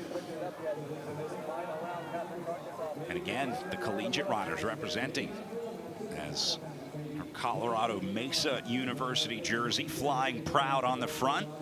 That CMU program has been awesome this week. They put a lot of focus on their cross riders. Yeah, they have a very big team, very successful team. I would say at the moment they are the most well-established collegiate program, although Lizzie Gonzalez, currently in second, is our varsity collegiate champion racing for Marion.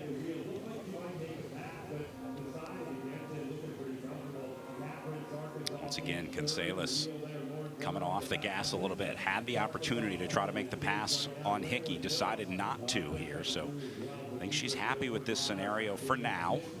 We'll see if that changes over the next lap or two.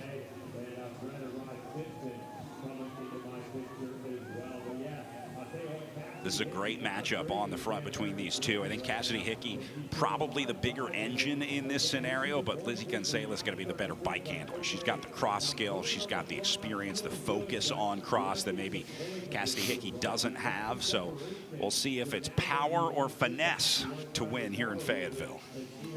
Yeah, I mean, Cassidy Hickey is a very great tactical racer. She has a ton of road experience. We've already talked about her Criterium Championship prowess.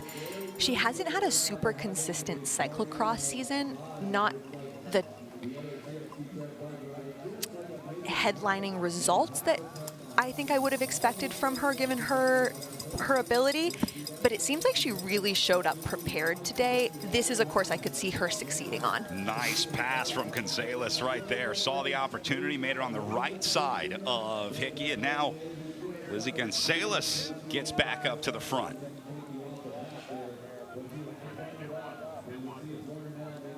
I also noticed Hickey did a good job of not panicking, right? When you see that pass, when you're beat, right? There's no point in throwing good money after bad. If you're getting past, you don't really need to fight. By the time you see the rider next to you, it's too late. They've already passed you. They've got the momentum. They're coming past you. So there's no reason to fight it. Just wait until you find your opportunity to do the exact same thing to him. Yeah, and with how well Hickey is running that run-up, I think she's able to relax, take the draft. Back onto the stairs. Hickey going to try and make the pass again as she goes up the right side.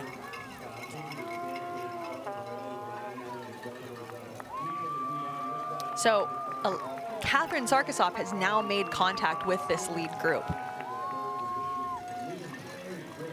Just dropping down at the top of that hill. So now two Sarkisovs in this front group, the two CXD Trek Bikes jerseys. That is Catherine Sarkisov just at the bottom of the picture, and her sister, Alyssa Sarkisov, at the top of the hill.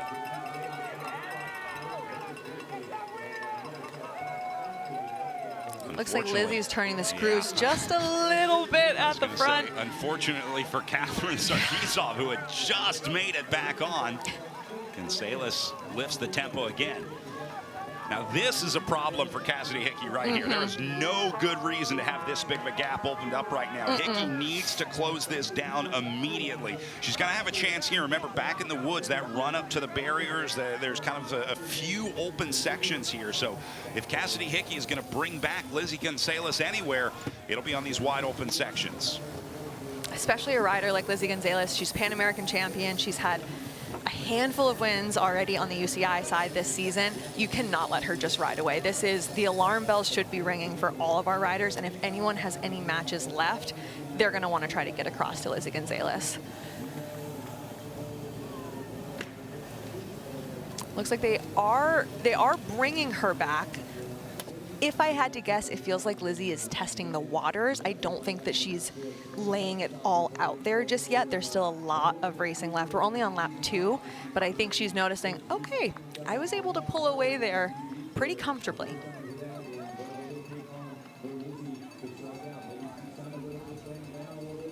So Lauren Zorner now in 5th place. So that means that the two Sarkisov sisters are wheel to wheel.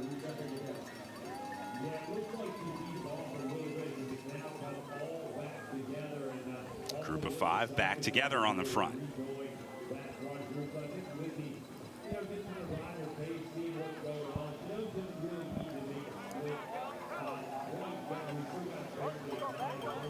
We're now approaching one of the most troublesome sections on course for many of our riders earlier this weekend. You can see everyone's just tiptoeing through that turned up dirt, chewed up. Oh, and interesting, it looks like maybe one of the Sarkisov sisters opted to run the whole thing, which we have not seen yet so far on the broadcast. I'll be really curious to see how that works for them.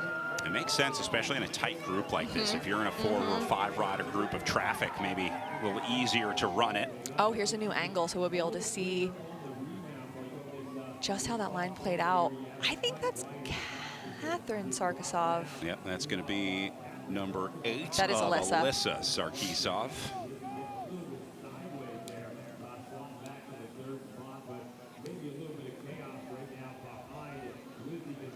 I think it's going to be Alyssa as well now, driving the pace, trying to bring back Lizzie Gonzalez again. Oh man, this group falling apart right now. Lauren Zorner lets a little gap open up. Sarkisov going to go right past her. Not happy with that outcome. And now the elastic being pulled again.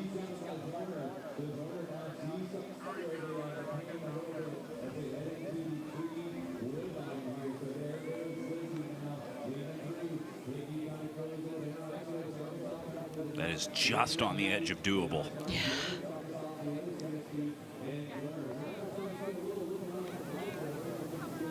All right, so Gonzalez flying down through here. Sarkisov has now moved into second with that incredible run on the off-camber section. That's going to knock Cassidy Hickey down to third. Sarkisov going to jump the barriers. She clears both of them. And now Sarkisov on an absolute tear. Here comes Alyssa Sarkisov. My mouth is on the floor. She closed, that was a very big gap that she was able to close by riding the barriers and sprinting out of them. Also, Alyssa is very small, so those barriers are probably knee-high for her, if not higher. Next question, does Sarkisov want to go by Gonzalez here, or is she going to be happy to sit in? Cassidy Hickey has come up to join the group here. Catherine Sarkisov is about to jump on, and now Lauren Zorner really needs to put in a big effort right here. She's not going to get a better chance than this on the pavement to close it down. I know that's easy to say from this side of the commentary booth, but for a power rider like Lauren Zorner, this is as good as the opportunity gets to get back on.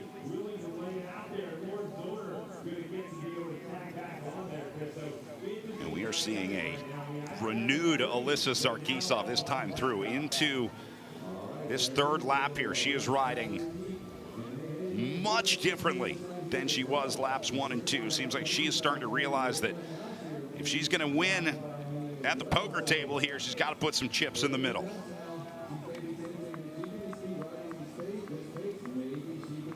Zorner's back on.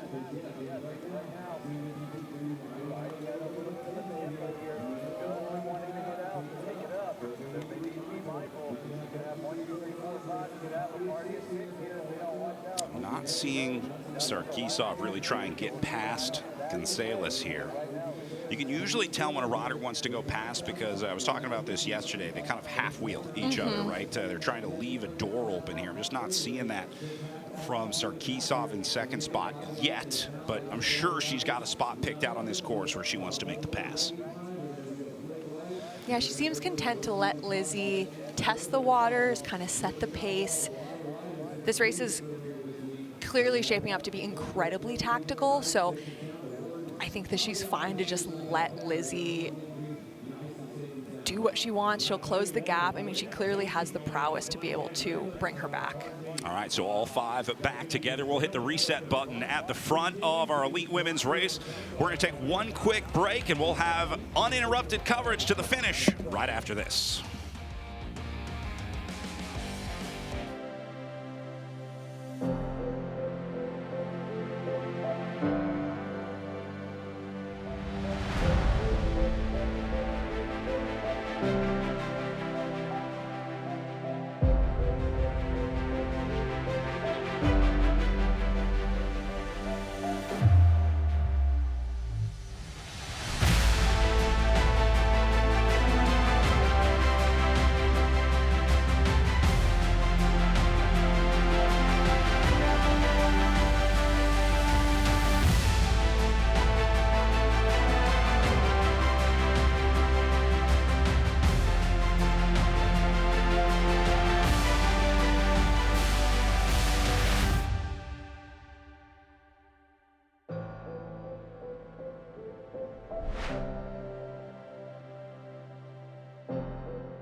Highest level in the sport requires the right training ground, and USA Cycling has found that in Arkansas.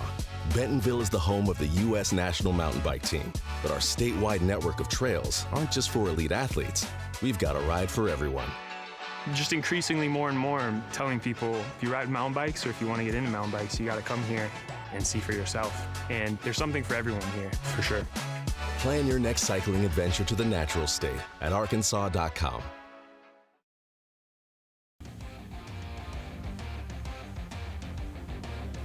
Back to the top of the stairs, everybody up and over clean at the front of our elite women's race, but we got a new leader up and over the top of the stairs as Sarkisov finds her way to the front of the bike race here. So now Alyssa Sarkisov, your new leader on course, as the rest of the riders try to figure out the game of hot potato going on at the front of this elite women's race. So Brad, during the break, I did a little bit more research into Alyssa Sarkisov. Definitely, if I had to pick the ultimate dark horse of today's race, only 2 races from her so far this cyclocross season, DCCX and the Pan American Championship. So only 1 race weekend from her. She's focused a lot on the road in the last couple years, including going to the Junior World Championships in Rwanda earlier this fall. She was 10th in the world. So incredibly strong, huge engine on this rider, and a lot of confidence, I think, going into this race, clearly on display now. Taking this race really taking an aggressive approach to the strategy here. This was the change of leadership on the stairs. You see Gonzalez off to the right-hand side. Looked like she checked the bike a little bit, just looked over. But Sarkisov flies up the stairs on this inside left line, and that gets her to the front of the bike race. So once again, the stairs proving to be decisive up here on Millsap Mountain.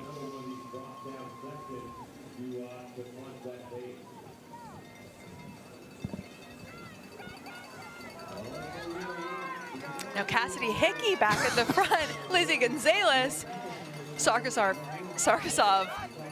Zorner. I mean, hot potato really, I think, is probably the best way to describe the front of this race. They're like, oh, I have the lead. No, I have the lead. Well, that's making for a great race to watch, that is for sure, as we have seen now 8 lead changes over the last 2 laps here, with Cassidy Hickey being the most recent to come to the front. So we'll see, maybe we'll get another look to see how Alyssa Sarkisov, if she chooses to run this section again, or if she only did that last lap to make a pass. Now Cassidy Hickey making an attack. Oh, and just as quickly, you see Lizzie Gonzalez just glued to her wheel like she's a magnet. Another now pass. She's in the lead. Here was the off camber. You see Gonzalez goes low here. Yeah, I like that line from Gonzalez. Sarkisov tried to get there. Gonzalez just got just ahead of her, cut her off in traffic. This is an excellent race on the front. Now Gonzalez back to the front on the wide open section here past the pits. Hickey not happy with that. She's coming on strong here.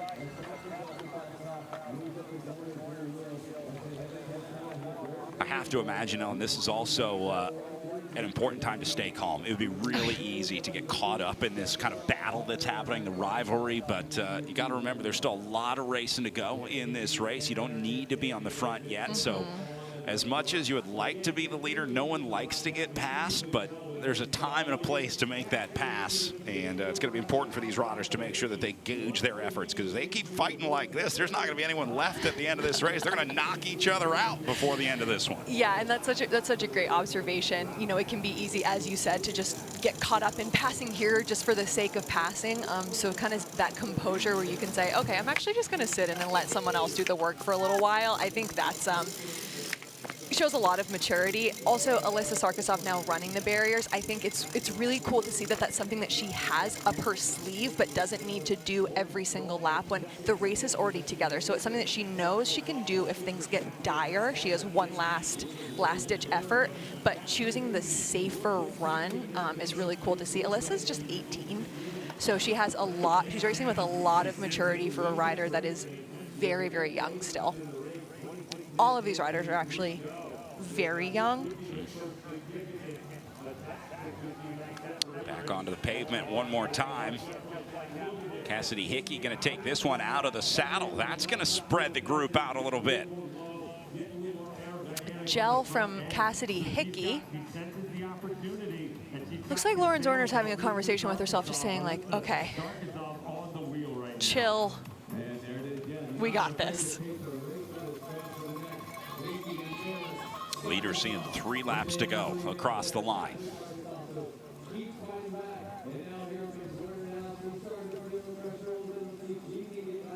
The fact that this is still 4 riders at the front with 3 to go speaks to the excellence of this field and of this race.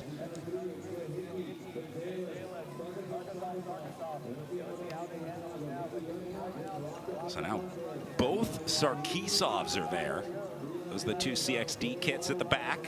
Cassidy Hickey in the yellow. And the Pan Am Champs jersey of Lizzie Gonzalez hanging strong up there. This is Lauren Zorner, who also held the lead at one point out there, but now trying to figure out how to reckon with this power up in this front group of 4. Right, so, I mean, we have 4 incredibly talented road racers at the front of this field. There is some very serious power currently occupying the front 4 positions.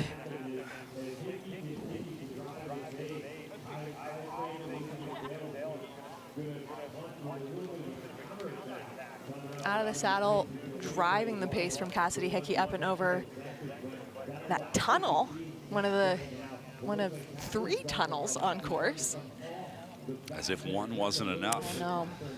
Almost all of these features that you see here in the park are man-made. A lot of the dirt hills that you see, obviously, like Stonehenge that we were talking about, built specifically for bike racing. Building a bike racing venue and park, and that includes these flyovers and culverts. They really did an incredible job here in Northwest Arkansas. So you're telling me that those 38 steps didn't just happen. They didn't naturally form?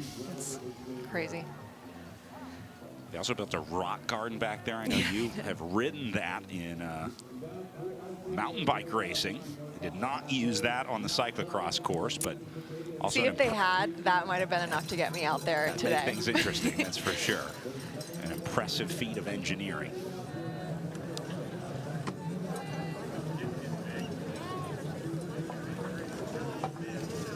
Look at the way that Hickey hits it out of the saddle.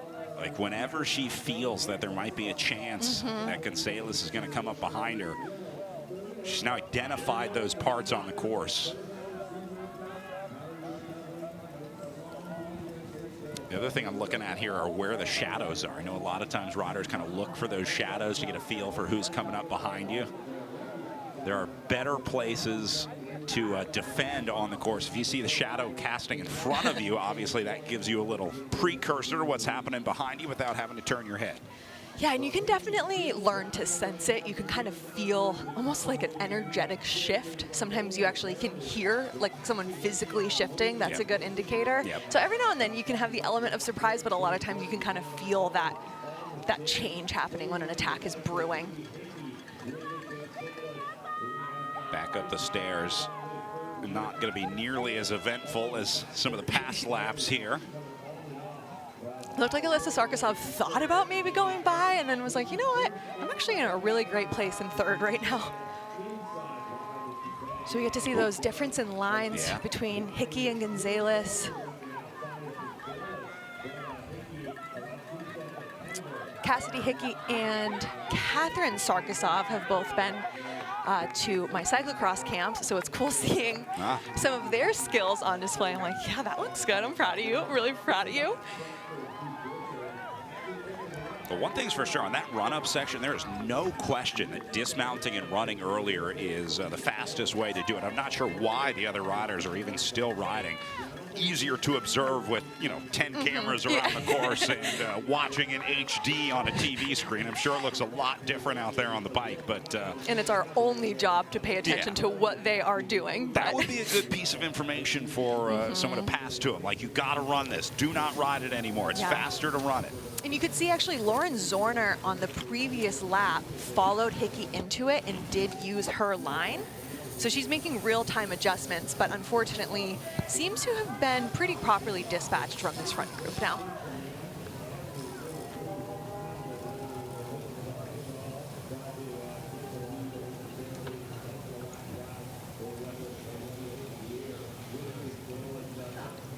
another place we saw a pass previously. See, but Hickey learned her lesson. She got passed here before, and she's not going to give Gonzalez the same opportunity. Actually, this is where Hickey made her 4-up pass. This section right here is where she went from 4th to 1st.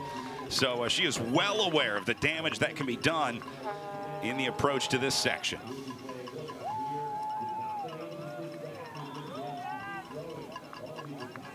This course pretty well burned in as well after 4 or 5 days of racing here at the National Championships. About 80% of this course was used in all the other categories. There's only a few UCI-specific sections that you talked about.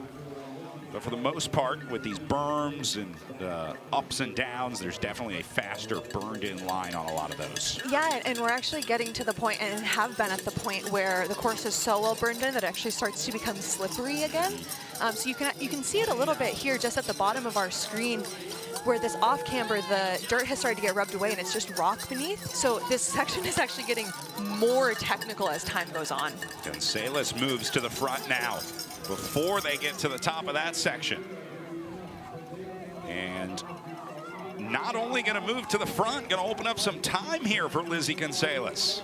She's having a great section right now. Just almost an indiscernible look over the shoulder as well from her. Subtle.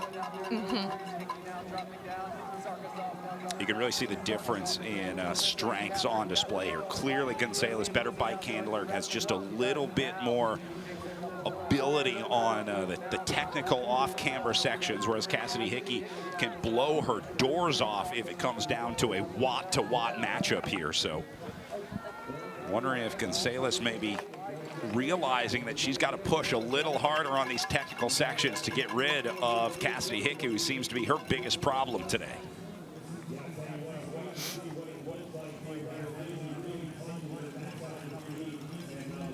And you can see the alarm bells are ringing behind Lizzie Gonzalez. Cassidy Hickey and both Sarkisov sisters are, you can just see that body language. They are trying to bring her back. So whatever gap she established through that technical section, that was not an intentional Cassidy kind of letting Lizzie ride away. That was a, uh-oh, we're gonna need to put some power down to bring her back now. Sarkisov gonna ride him again. She loses a bunch of momentum over the first one, so she's got to dismount into the second. Doesn't lose any placings here, but that had to cost her at least a second or two. Yeah, but she looked quite close to Cassidy as well, so I think she made it as fast as she could. She didn't lose a ton of time doing that, but it's still risky, right? You know, you have to win big, lose big, or however you said it earlier. That's definitely what we're seeing with those the barrier hops today.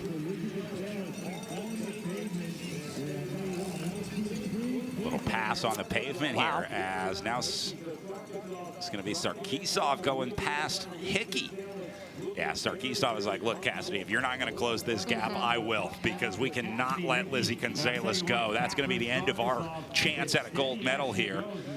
This was the barrier. Now watch Sarkisov clear this one. She catches the rear wheel, and that's the right move to dismount going into the second one. Once you lose that momentum, it's going to be impossible to bunny hop that second one. So all things considered, actually really heads-up riding. She did that very fast, actually. Yeah. So I think for Sarkisov now, she's kind of established Cassidy, through the technical sections, you are kind of a liability because you let that gap open up, and now it's put us on the back foot to have to try to bring back Lizzie Gonzalez. So I would be surprised. I imagine that Alyssa will be working hard to defend her position on Lizzie's wheel because she can't risk another gap like that opening up again by Cassidy Hickey, and then she's forced to work overtime to bring her back. There's also something to be said for keeping the pressure on Gonzalez up on the front, right? Forcing her to make mistakes. If you know you've got someone right on your wheel, it puts you in a little different mindset than knowing that you've got a bike length or two that you keep gapping riders off. If you think you're the strongest rider, you're going to ride like the strongest rider. But I think now Sarkisov trying to keep the pressure on Gonzalez and see if she can get a forced error out there today. Yeah, and I mean, we've definitely seen that out here already. We've seen these riders that they look the strongest, they're leading, they're animating the race, and then just one simple mistake has sort of allowed a new champion to emerge. All back together, riding in tight formation now onto the back half of this course. So lap 4, we are starting to see the pace pick up, although everyone's looking very composed and tactical at the front. 15 seconds faster on lap 4 than they were on lap 3. Did an 8:30 that time for Gonzalez and Sarkisov. Everyone else 8:31s. And then Lauren Zorner really starting to suffer out there. Did an 8:50 on that lap. So she's going to lose 20 seconds here on lap number 4 as these 4 leaders continue to push each other into the fastest lap of the day for the elite women.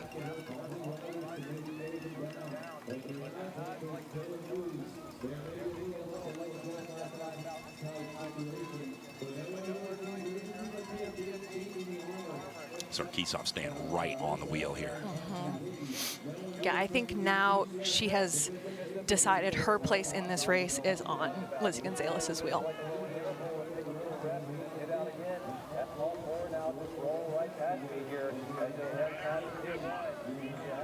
Nikki riding conservatively as well. She let off the gas when she got up to Sarkisov's wheel.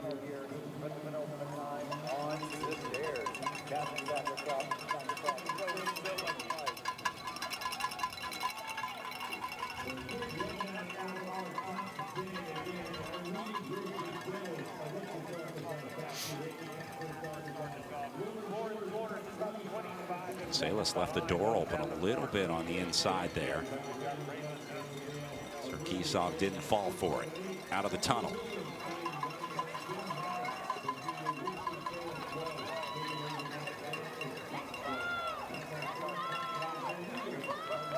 Cassidy trying to make the pass on the outside on the stairs.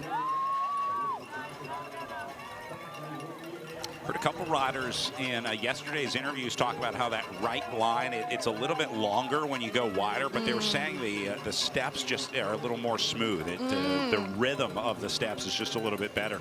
There's kind of a plateau about halfway through. There's a flat section. And if you don't want to adjust your stride, it seems like taking that right side is a little faster. Hickey found a place on the run-up. She's going to try and move into second. Sarkisov takes it back on the downhill. Sarkisov was like, no, I have established this is my spot.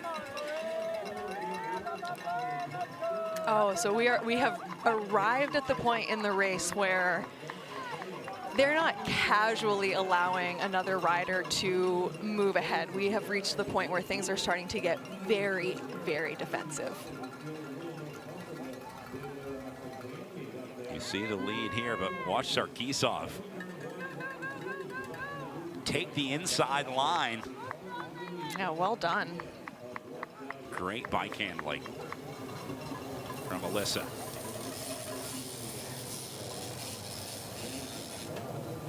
See if I can get a look at, oh, there's Catherine Sarkisov. I was looking for the other one. We'll go back to Lauren Zorner and Raylan Nuss up next. They're going to be well off the pace of this group. Oh, look at the battle here. Hickey trying to get there. She's going to go up the left side. Hickey just has such great accelerations. Again, this section of the course, she loves this part right here. Very clearly has found her rhythm on that section. Yeah, pretty much every lap of this race, we've seen her put in an attack, move ahead, take over the lead, at least gain a position or two, sometimes 4.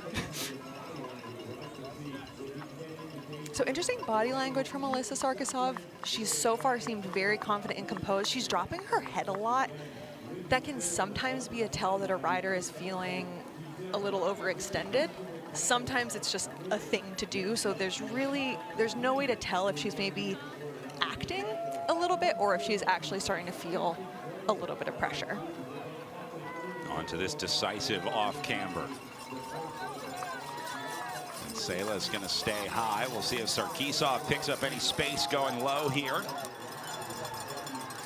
Catherine not going to gain any time, but not going to lose any either.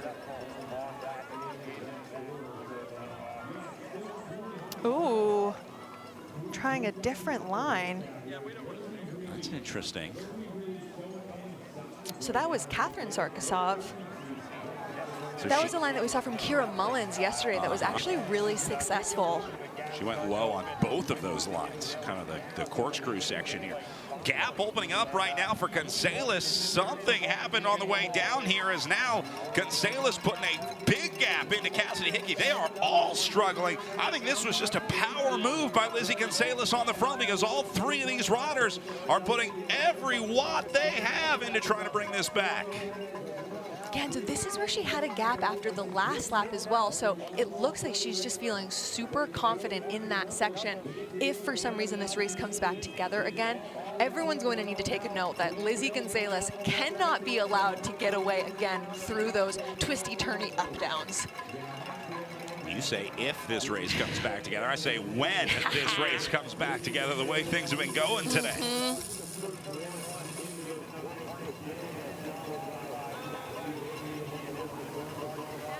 Hickey trying to hunt this gap down.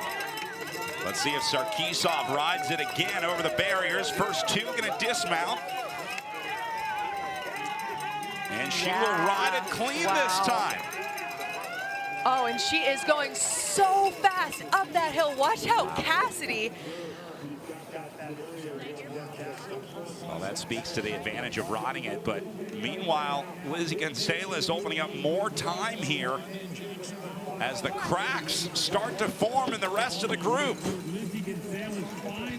So now Cassidy Hickey, Alyssa Sarkisov, and Catherine Sarkisov trying to figure out how to bring back the Pan Am champ here. So they're going to come through and get the bell for one lap to go.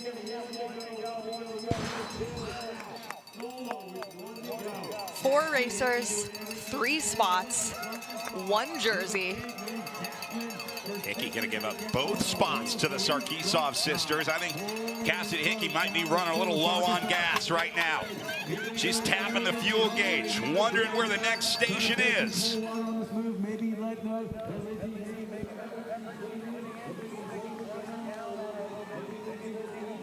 Also important that this group of 3 doesn't get into a battle for second, right? They are still in contention to win this bike race and take home a gold medal in Stars and Stripes jersey, but they need to keep their focus up the road. If they start worrying about each other, Lizzie Gonzalez is going to get handed this national championship here. So I think the Sarkisov sisters are going to be well focused on what's up the road. They did not come to Fayetteville, Arkansas for a second place this year. Absolutely, and both of these riders, the key here is that both of these riders gave up their chance at a U23 title in pursuit of the big win. So an elite medal, fabulous, but it pales in comparison to the glory of an elite national title, and they can't give Lizzie too much distance or else then she's going to start getting confident, and that's when that rubber band is really going to snap. Gonzalez adds another couple seconds here. She's having an exceptional final lap out here and showing off why she's got that Pan Am Champs jersey, as now Lizzie Gonzalez opens up one of the biggest gaps of the day that we've seen into the final lap.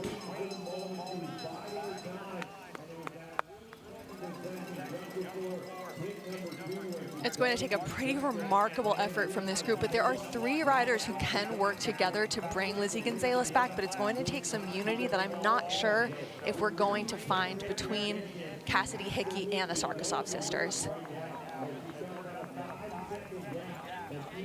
At some point, you have to start thinking about the battle for second. I know I said earlier that they were laser focused on first place, but once you realize that Gonzalez ain't coming back, at some point you got to think, all right, well, how do I salvage a silver medal today? You know, for a rider like Alyssa Sarkisov, who is riding those barriers and she is going so fast up the hill, without having to remount, she is able to accelerate so quickly. I think that she should still be very much focused on first place here, taking some risks in order to do it, because I think that she's going to be able to win out of this group when it comes to the finish line. Head down again for Alyssa Sarkisov, putting every watt she has in each one of these pedal strokes. Trying to bring back Gonzalez, who continues to power away on the front.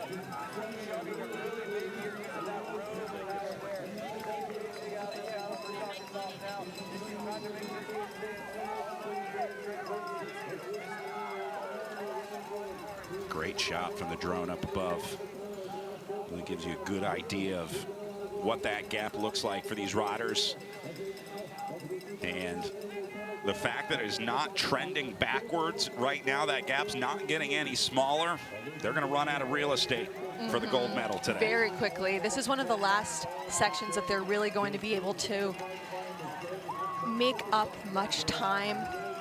And I mean, they have their work cut out for them trying to bring back a hard charging Lizzie Gonzalez. She can taste that national title. But wow, look at how quickly Alyssa is going up those stairs.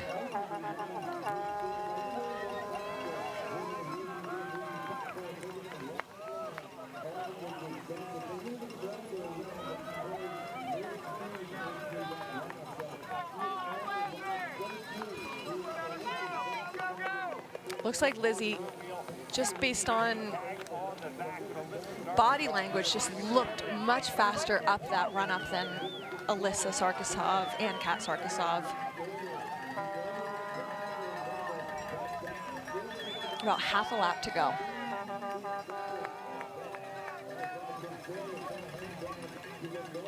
Gonzalez hasn't changed much. She's been riding super consistent on the front, and it's paying off today.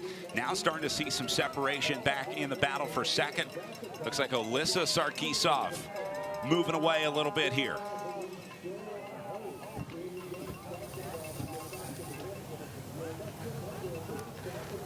Quick check over the shoulder for Lizzie Gonzalez. I think she's going to like what she sees.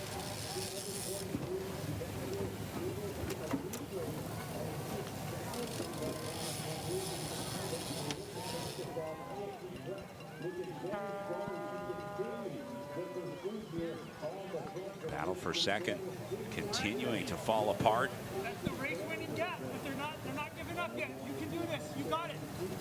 So we talked at the top of the show about feedback that you can get from spectators, that rider next to the course. This is the race-winning gap, but they're not giving up yet. You can do it. We heard that amazingly well. So clear. I don't know where that audio came from, but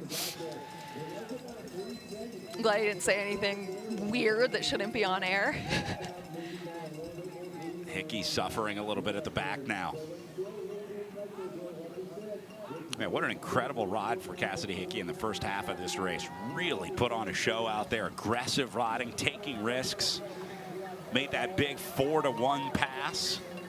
But now starting to fade into the last lap as Lizzie Gonzalez hits this off camber the final time. Gonzalez definitely riding a little conservatively here. We're not really seeing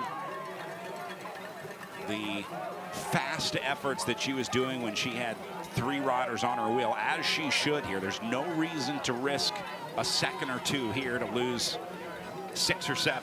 Yeah, I mean, even just a small washout right now would be enough for this race to come back together, which we have seen even at this venue in particular. But she has almost an insurmountable gap if she doesn't make a mistake, so it makes sense that she's riding conservatively. And I think it's so hard to tell. These sisters look so similar, but I almost believe that Kat Sarkisov is now in the lead ahead of Alyssa.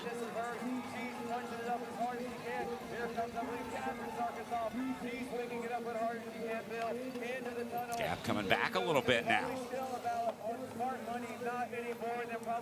Sarkisov can still do this. They're going to hit the barriers one more time. I think that's going to be maybe the last feature where Gonzalez can make a major mistake that would allow Sarkisov to come back here. And that is Catherine Sarkisov, who has now moved up into second. Good call, Ellen. Oh my gosh. Brad, I was almost speculating this because Catherine Sarkisov has spent so little time on the front today. It was as if she could just ride her own race. Wow, and oh my gosh. Gets a foot caught, recovers, but will it be enough for Catherine Sarkisov to catch up? Lizzie Gonzalez back on the saddle. Last few turns before she hits the pavement. Sarkisov's got to get there now. Wow, this is tight.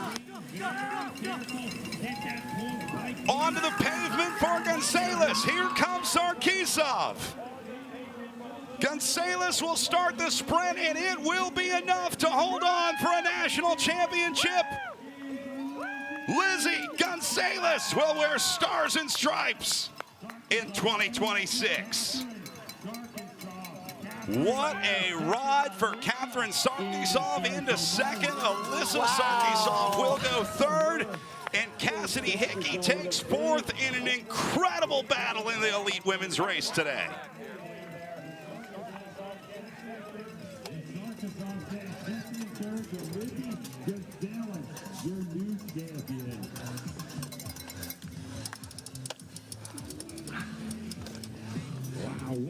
Gas for Lizzie Gonzalez in one of the most exciting elite women's races that we have seen in a long time. 4 riders come onto the pavement together.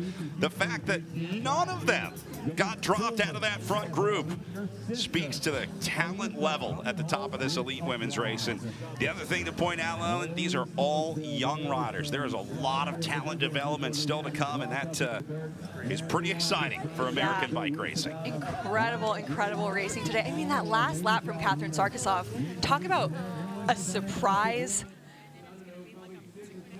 Phenomenal racing all around. So many lead changes, so many attacks. Well, there's Lauren Zorner, put everything she had onto that course today. No question about it. Just ran out of fuel before the end of the day today. And then Raylan Nuss going to come through for 6th place on the day today for the Steve Tilford Foundation Racing Team.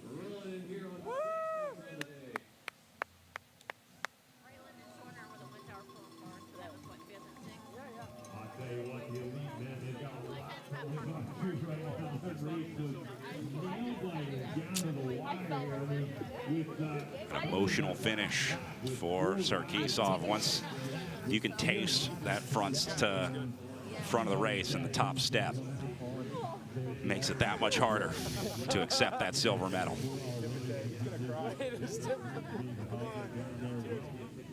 What an incredible final lap for Catherine Sarkisov. Oh my gosh, I'm trembling. That race was so exciting, start to finish. Yeah, and Catherine Sarkisov was just able to focus on herself. The 3 leaders were, jockeying for position, battling for each corner, and she was able to just ride her own race.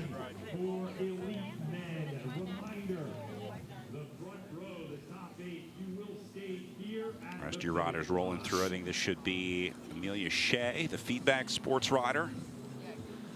Good for 8th place on the day. We saw Anna Migala in there for Comp Edge Racing, taking 7th. And then we'll look for Carla Williams and Jen Malik to wrap up the top 10 here. I think that's Williams through. And here's Jen Malik for Team Winston-Salem. Flo going to take a top 10 today.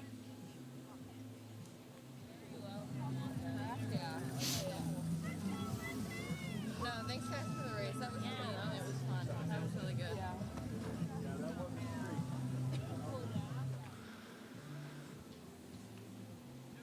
All right. Well, as they cool down and we get ready for our last race of the day with the elite men coming up, Lizzie Gonzalez into the booth, fresh off a national championship in the elite women's race. How's that sound, Lou? Yeah, pretty amazing. I'm happy I was able to put it all together today. A lot of back and forth out there today in that front group before an incredibly tight race. There were a lot of lead changes. I think we counted 15+ lead changes throughout the race today. Is that something you were expecting going into this? Were you surprised by how tight that group before was?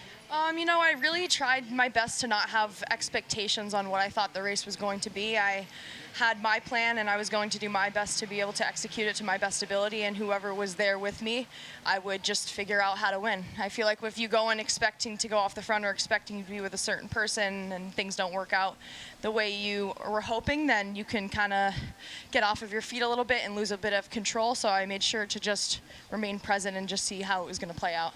Talk to me about that last lap where it seemed like you kind of finally got the gap that you were hunting the entire race. Did you feel a little bit better heading into the last half of the last lap once you got a few seconds over the Decisives? Yeah, I mean, that big dig that I had to put in with, I think right after, I think it was on our 2 to go lap, I knew it was really risky, but I also knew that it was now or never. So it was like, all right, I'm going to go as hard as I possibly can do for 10 minutes, and if I can hold it and win it, now's my chance, and if I can't, I can't. I'm going to go down trying. So, yeah, I mean, I was capitalizing on the sections that I could see that I was riding better than some of the other girls. I was listening for the braking, for the shifting, and I ultimately just felt smooth on most of the turns. And on that back section right before pit 2, there's that kind of off-camber nollie section, and I was listening to the crowd and my family, and I heard that I was gapping just a little bit each lap there, and I knew that trying to go with 4:3 to go was going to be a really tall order because of how strong all the girls are. But with that 2 to go time, I was like, it's now or never. I can do in 10 minutes. I can do 10 minutes. That's what I kept telling myself. We talked with you on Friday about your season leading up to this. You said that a national championship would be a bonus after winning the Pan Am jersey already. How does it feel now that you look back on that? I mean, how does this compare in your season to win the national championship this year? Yeah, I mean, it's always an honor to be a national champion. And the last couple of days, I was fortunate enough to win 2 collegiate national titles, and this one means just as much to me. How important was that being able to preview the course? Did it change much from your collegiate race to the elites today? Like, did the course ride pretty similar? Yeah, it rode pretty similar. I did similar pressures. I went 1 PSI higher just because more rocks were getting exposed. But it rode pretty similar. I feel like the only decisive section that was different was that UCI drop after the stairs. But all the other UCI sections, it seemed it was just some flowy turns to add some more time to the lap. Nothing too crazy or technical, so I didn't spend too much time doing recon, just trusted myself. Lizzie, you joined a very short list of elite women's national champions over the last 20 years. Take us through what that means for you. Yeah, I mean, it means a lot. You've known me since I was a little girl, and yeah, like yay big. So to look up to all of those women throughout the years, and to think that I could be in that position, and today that I am, I'm really grateful. I'm fortunate, and yeah, I'm looking forward to seeing what the future will hold for the rest of the elite national champions. Yeah. So what is next for you? So my brother and Chris and I are going to head over to Europe on Tuesday, and then we're going to do a full curse period and stay through Worlds, and then I'll come back and finish my final semester like the first week in February. Sounds like a great way to end the year. Yeah. I want to watch some highlights with you from your race. This will be your first look at the way things went. Coming off of the whole shot, obviously feeling good about this scenario. When you kind of took inventory after things settled down, were you feeling pretty good after lap number 1? Yeah, I was. I was pretty confident with my positioning, and I knew that I really didn't want to be much further back than third wheel, because I heard some argy-barginess going on. Like, nationals can bring very high emotions, and people tend to race very emotionally, and that can go in their favor or not in their favor. So I just wanted to make sure that I was racing very calm, and any opportunity that I had, I made sure to take a really deep breath. And there was a lot of opportunities to do it on this course if you really took the time to think about it. Well, there's another pass. Wow, there's a lot of passing. A lot of passes.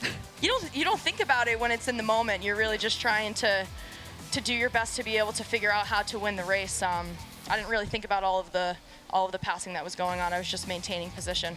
It seemed like there was a lot of pressure. You could feel that pressure behind you. People always coming up on your wheel. You talked about kind of listening behind you. How important was that to the race today, and how much did it affect you knowing that they were right on your wheel behind you? Some of the stuff, I see your reaction here in the booth, you didn't even know about. No, I really wasn't necessarily focused on that, but it can be hard to race for the win in a group of 4, especially because not only is everyone thinking about wanting to win, there's that nervous, anxious thought in your brain of, I could do all this work and not even get on the podium. So I think that added a little bit more emotion and intensity to the race today. Well, congratulations on a great race. I'm going to ask for a selfie, if you don't mind. I got my hover air here, and it's going to follow us. All I have to do is tell it to take off, and it'll take a nice little video of you, me, and Ellen. So perfect. If you don't mind, smile for the hover air, say hello. And I got my picture with our new national champion. Congratulations, Lizzie. I'll let you go celebrate with the rest of your group. Awesome. As we get ready for Elite Men coming up next, I'm going to land my hover air, and we'll get ready for our last race of the day, live here on FloBikes. Congratulations, Lizzie. Congrats. Well, you see the Elite Men starting to stage down in the grid. That means it is almost time to release them onto course for our final race of the day. And here's who's vying for the Stars and Stripes jersey this year. Ellen, once again, a lot of big names missing from this list, including our defending champion, Andrew Strohmeyer, who made the decision to stay in Europe. He's taking advantage of some of that Mud Fund opportunity to race a bigger block over in Europe, and that means that second place last year, Eric Brunner, gets the top call-up. Eric Brunner gets the top call-up. In third place from last year, also noticeably absent, Scott Funston, no longer racing cyclocross professionally. So we have a very exciting race here, but also wide open podium.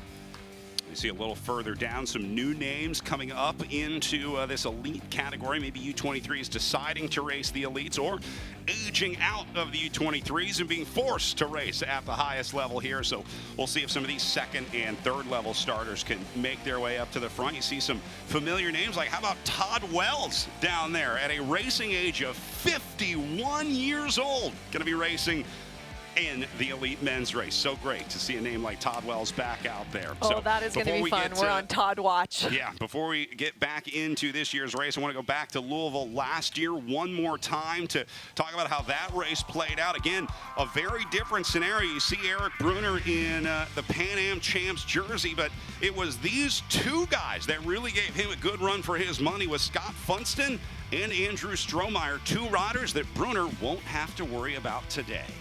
Yeah, a lot of pressure on Eric Brunner's shoulders, but also a couple of other riders that we should be watching, like Kerry Werner, who this is his last professional bike race. We'll see if he can pull a rabbit out of the hat today and find himself on the top step of the podium. It was a really intense battle last year. These three guys came to the pavement together. Again, one of the few races where a front group stays together all the way to the line. But again, without the competition here, Brunner going to have to fight his own battle, but that just means that the door is open for another one of those outstanding performances to see if they can catch up to him. We had a chance to chat with Eric Brunner before his race yesterday. Absolutely, no Strohmeyer, no Funston or White either, so it's a completely different set of guys. So it's easy to feel like the pressure's on me, but at the same time, I know these other guys are strong.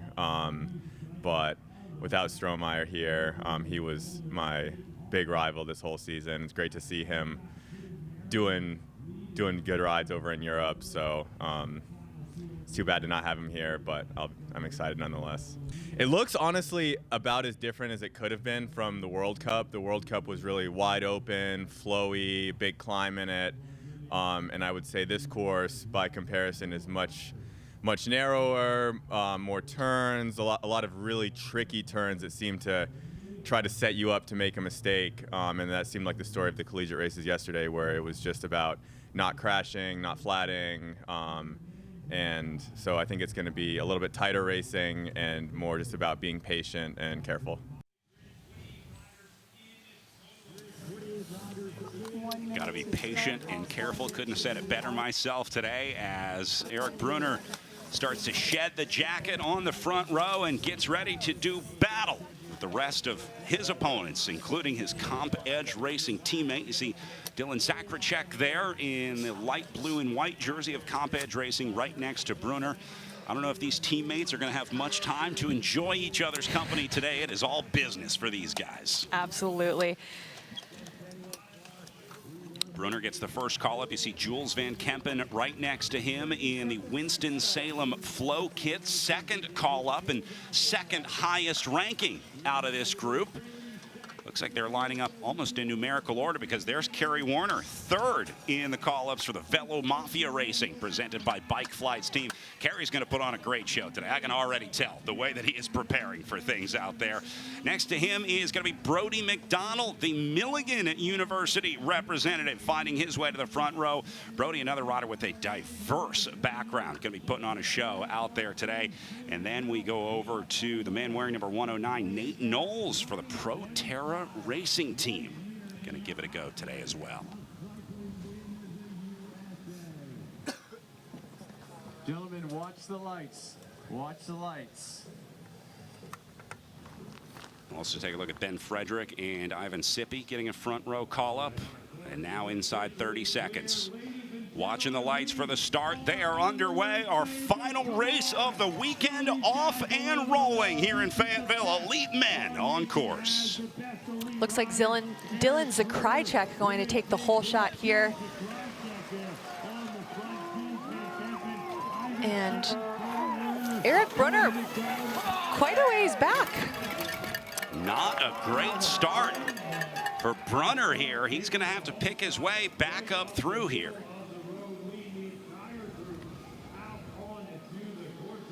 "28 riders in this field, relatively small group. But again, most of our focus going to be at the front of the bike race for a lot of the day today. Yeah, when you see the elite men's field with the juniors and the U23s picked out, that's when you realize just how many strong U23 riders we have. So Dylan Zakrajcek finding his way to the front. Jules Van Kempen going to end up in second back there. Then you see Ivan Sippy into third with the yellow sleeves. And I think that'll be Kerry Warner into fourth in the black jersey with the blue helmet.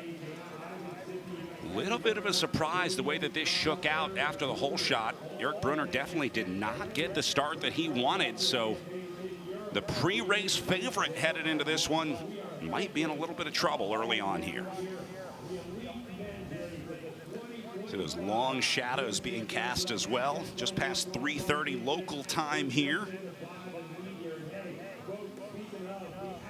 The sun pretty intense actually today. There's going to be a few sections of this course where they'll be looking right into it. That could have a little impact. We also talked about those shadows in the elite women's race. Sounds like Lizzie Gonzalez was using those to her advantage as well. We'll see if that plays into this one today.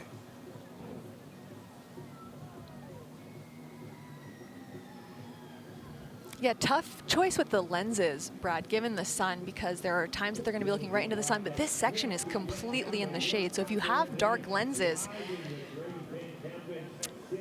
you're going to have to compromise at some point. Little washout there. There's a Zakrajcek. Recovered just fine and back to it. This loose dust on the top of the course is causing a lot of problems for a lot of riders.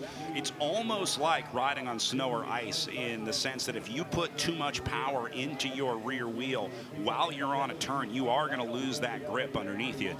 As you taught me yesterday, all the tread or pressure changes in the world aren't going to save you from that. That is a tactical mistake or a riding decision that can't be corrected with equipment.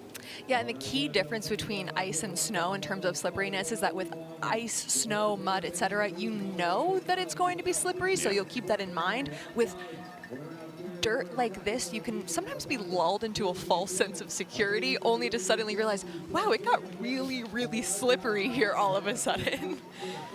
Brunner moving up a little bit. He's going to get into what I think will be fourth coming off of the stairs here. Going to battle with Kerry Warner on this section.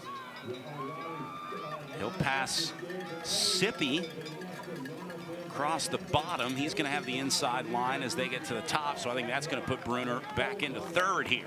Doing a nice job of picking his way back through, recovering from a rough start.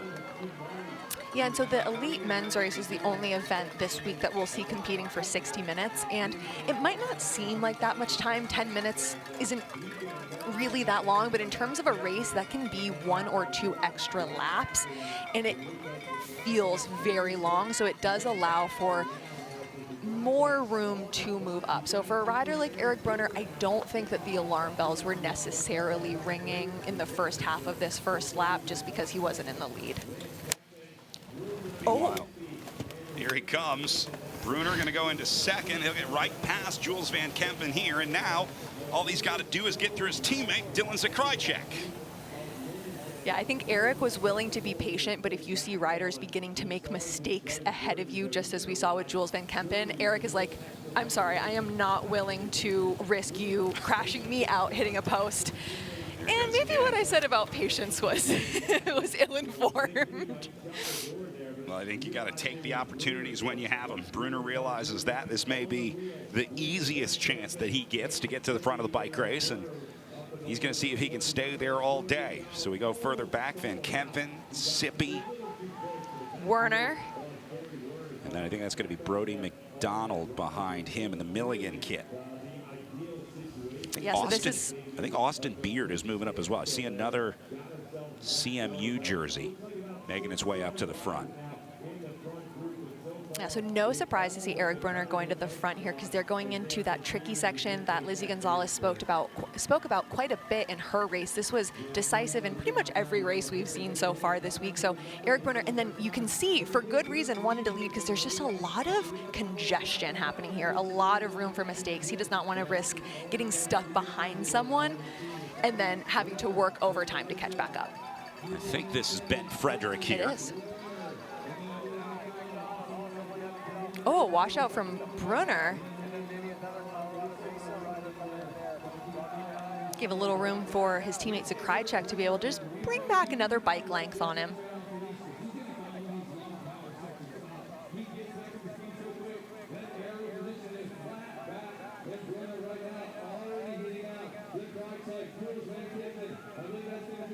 Big separation in this race. Pretty much everyone got like 2 or 3 seconds in between each other. You're not seeing a lot of really tight battles. Maybe it's just this section sorting out these riders, but pretty much everyone going through this corkscrew got 2 or 3 bike lengths. Yeah, I wonder how this exact group or lack thereof will change when we get onto the start finish, if riders will come back together, if there's an accordion elastic effect, or if this is going to be a race of just every man for themselves.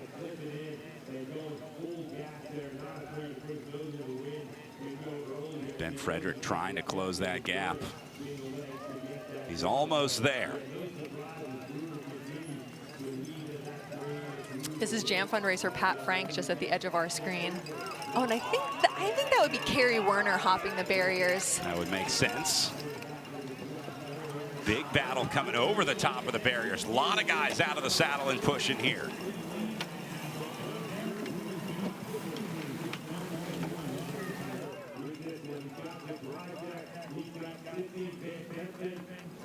Meanwhile, Brunner onto the pavement with a ton of time up and over those barriers. This is the ride that Eric Brunner was waiting for today.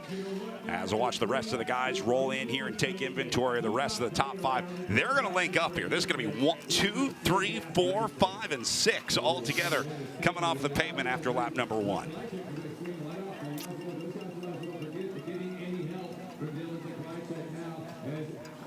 Wow. Brad, that's a pretty sizable gap, especially for lap 1 of this race. This is a big problem for these guys. 6 seconds, according to our live timing, separates Eric Brunner to the chase group of Zakrychek, Sippy, Van Kempen, Werner, and McDonald.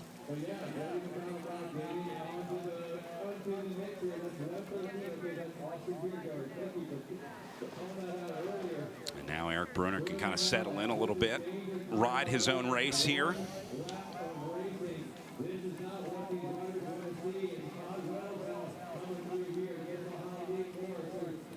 Man, he is flying. Look at the way he rides across this semi-flat section here. Brunner putting in some major time to these guys.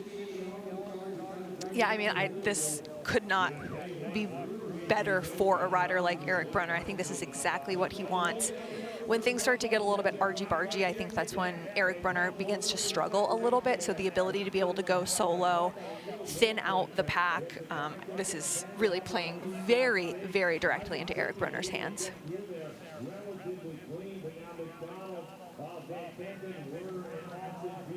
But a lot of racing remains, so although Eric Brunner has probably 6 to 10 seconds over this chase group that's still 5 riders deep, we still have over 50 minutes of racing left for a lot to change. Well, now looks like Ivan Sippy going to be responsible to lead the chase effort. Back behind Brunner in that yellow and red jersey of Colorado Mesa University.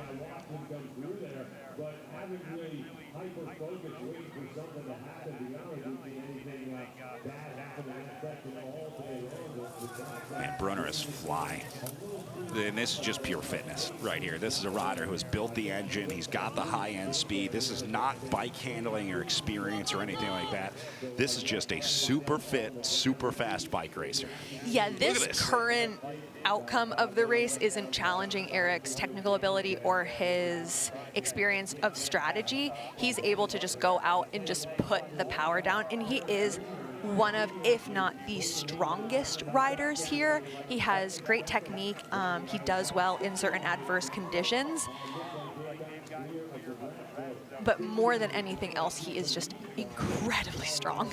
He was telling me in his pre-race interview, didn't race as much cross this year as he did last year. Did that USCX series, basically 4 races over 4 weeks. But he was saying he's already into road training at this point. He's thinking about the road next year, and so he's building up that engine. He's getting faster, and that's paying off for him right now. So it's a little different run-in to nationals for Eric Brunner this year, but seems like that training plan working out pretty well. Yeah, and that's interesting. It actually, if he is working on building his base, and so he might not have that same high-end, top-end intensity that he does have at other times of the year, it makes even more sense that he's trying to go long. He may not be able to keep up with the surges of some of the other riders in this chase group, so it makes sense that he's going to want to be off the front, being able to set his own pace and just, you know, diesel his way to the finish.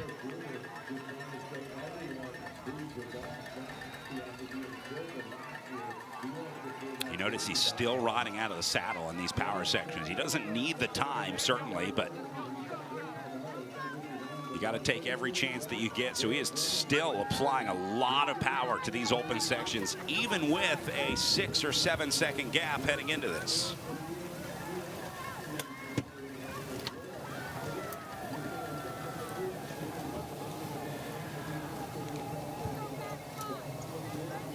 See, top 10 scrolling across the bottom of your screen. Austin Beard into 7th, Ben Frederick riding 8th, Marcus Shelton into 9th, Nate Knowles sitting in 10th right now, Patrick Frank into 11th, Terrell Purcell into 12th, Nate Morrison 13th. How about Todd Wells, 14th place out there right now?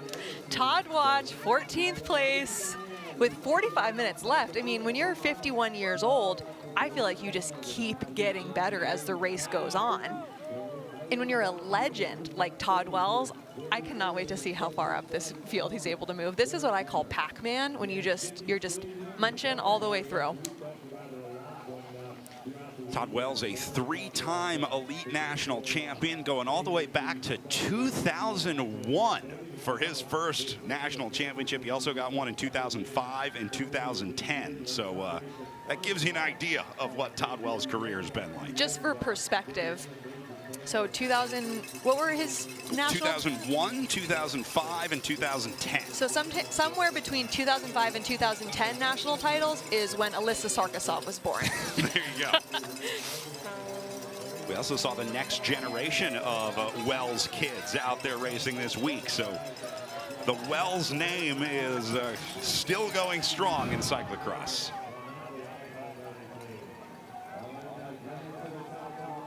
Also a 12-time mountain bike national champion, so had quite the career.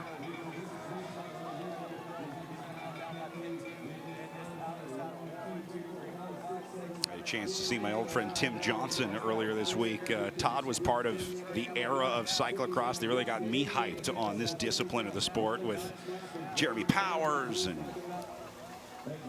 the whole crew. But Todd was always part of that discussion at the front of those races.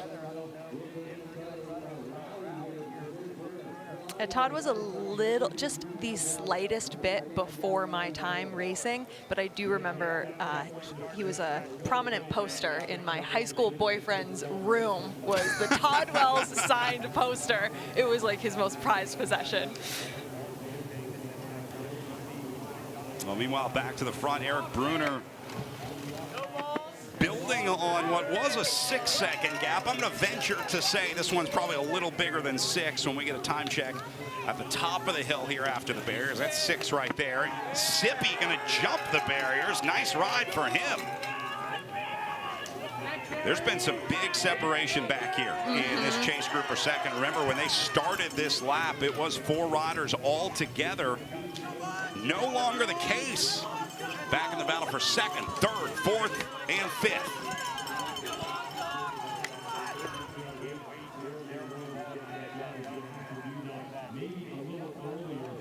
But Brunner not out of the woods yet. I mean, this is a big gap. It will take a lot of work for these riders to bring him back, but you can tell why he's still standing up and putting the power down on the pedals, because he's not completely in that stress-free zone. So now Sippy and McDonald, the next 2 back here, chasing in second and third.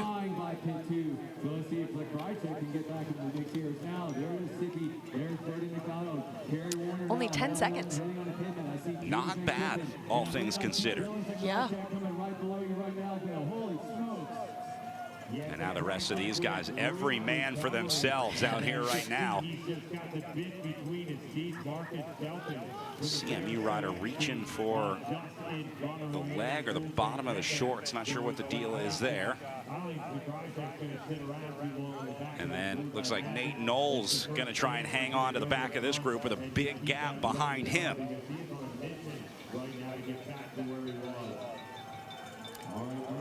Oh, and here is Todd Watch update. This is Todd Wells coming through. Wells right in the middle of this group of 3.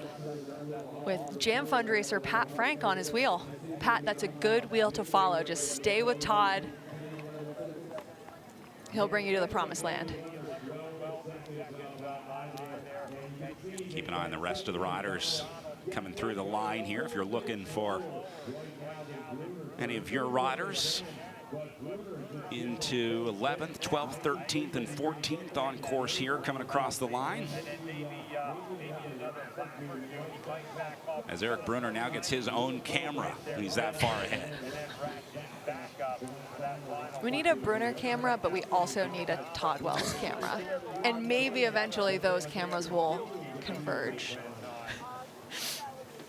Todd Wells fans can only hope. This is how it felt racing against Georgia Gould last year. There's like one cyclocross race that she comes down and races every year. And, you know, I think she's a couple years out of her peak training form. But, you know, you can take the Olympian out of the bike race. You can't take the bike race out of the, you know, however you want to put it. And, gosh, she's a great racer.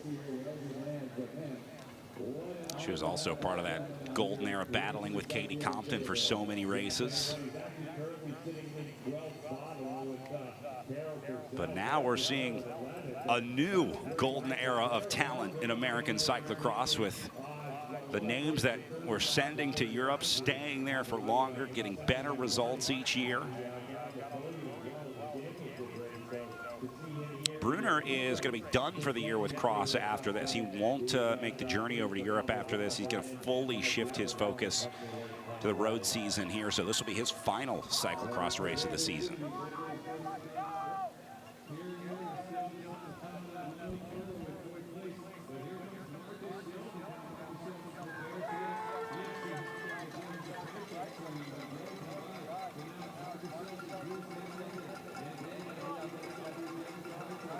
The other thing I've been watching on these stairs is where the riders are looking, what they're looking at. I noticed Brunner kind of keeping his eyes on his feet in the steps, making sure they line up. Some riders seem to be able to look up the stairs. They're able to look kind of forward. Like you see Sippy right here, he doesn't really have his head down the way that Brunner and McDonald did.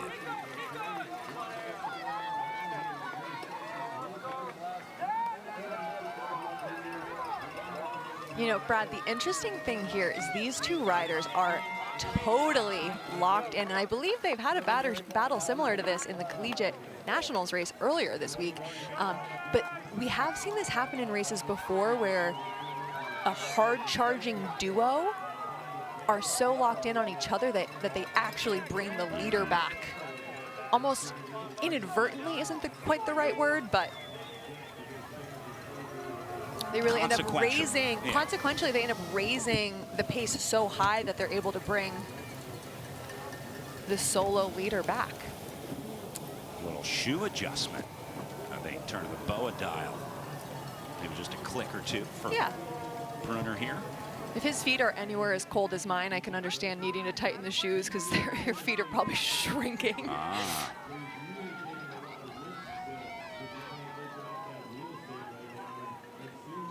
Brunner now out of sight. It was 10 seconds across the line, but it was 6 seconds before that. So Brunner picked up 4 seconds on the last lap. Meanwhile, this must be Van Kempen down. Yep, looks like Jules Van Kempen. Oh, it's slow to get up. You know, when it's cold like this, probably 20-ish degrees right now, when you hit the ground, just makes your bones hurt. I think we've all been there on the days that you hit the ground and you don't just bounce back up.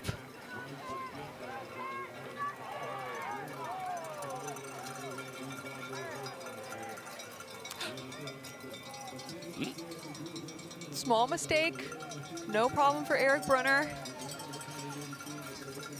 Did he miss the remount or did he just change his mind? No, he missed the remount just a little bit, but he was able to play it off very, very well. Fooled me. Ivan Sippy with the kind of drop turn. That was fun. Sippy's fun to watch. He's a shredder for sure. Speaking of shredders, Kerry Werner. Oh, the curse of the commentator. I'm so sorry. Oh, man. Oh, man. I'm not saying anything for the rest of the broadcast. Well, you owe Kerry Werner a beer or a Coke or something. Oy, oy, oy. Oh, my gosh. All right, I quit. Good luck, Brad.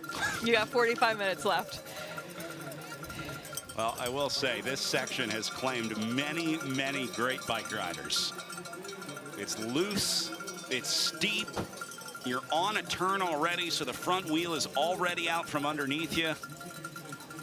Not the first and probably not the last guy to crash on that section. Yeah, not if I keep talking about it. Look at the dust being kicked up by Brunner. See that coming right off of his rear wheel. This guy's flying out there on these flat sections. Go, Brunner! Eric Brunner, not immune to getting a little bit of heckling out on course. I love that shot. It's an ascent into the sun.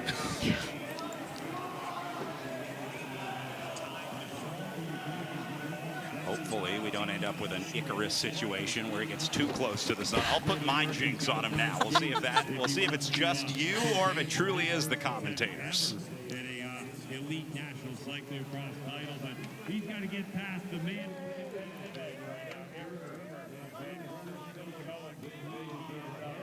This is going to be the battle to watch today. McDonald and Sippy sorting out the rest of the podium here as Brunner has about 150-meter gap on these riders. This coming off the pavement is like 148 meters from the final turn to the line here. So they were just coming off of the grass as he was going through. And that 148 meters is going to translate to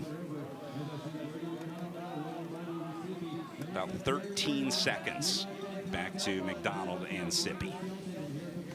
So losing another few seconds. This is going to be the race for fourth. Back behind them, Marcus Shelton leading the way in that group of four.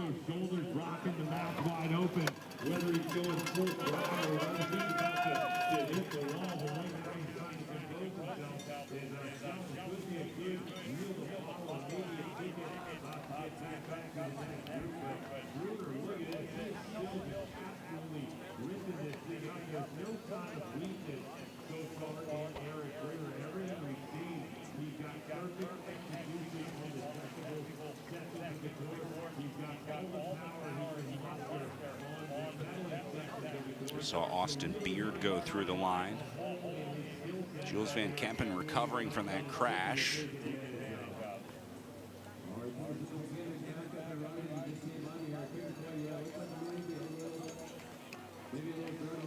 This one really spread out inside the top 10. That's going to be Todd Wells coming through again. Wells into 11th this lap.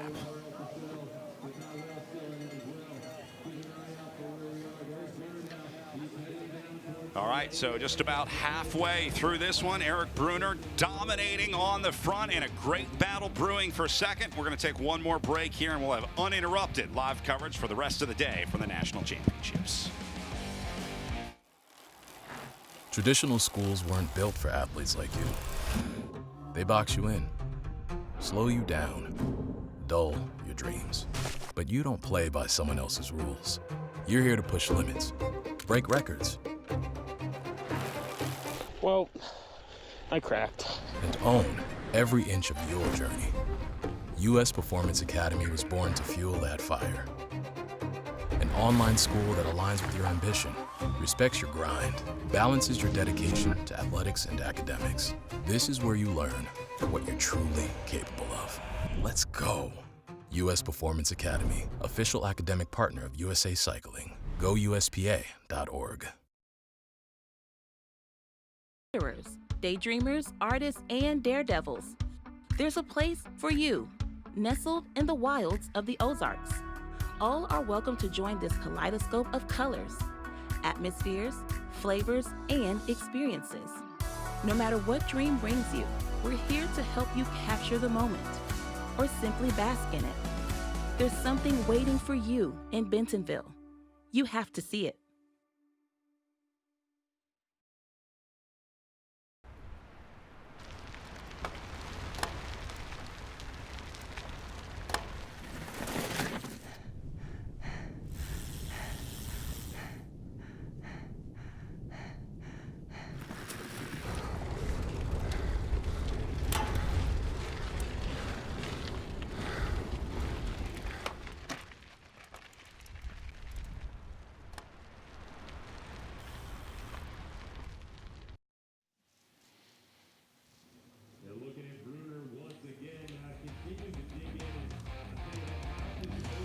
Back at the front of our Elite Men's Cyclocross National Championships, presented by the Meteor, live from Fayetteville, Arkansas, where we are watching a master class being taught by Eric Brunner on the front.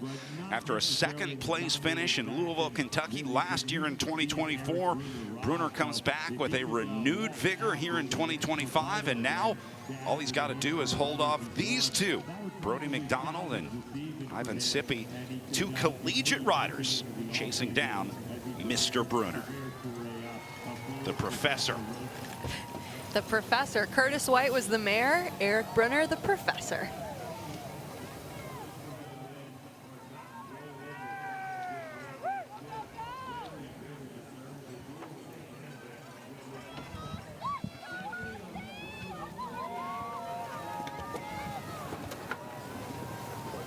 Looking at the race for fourth place right here.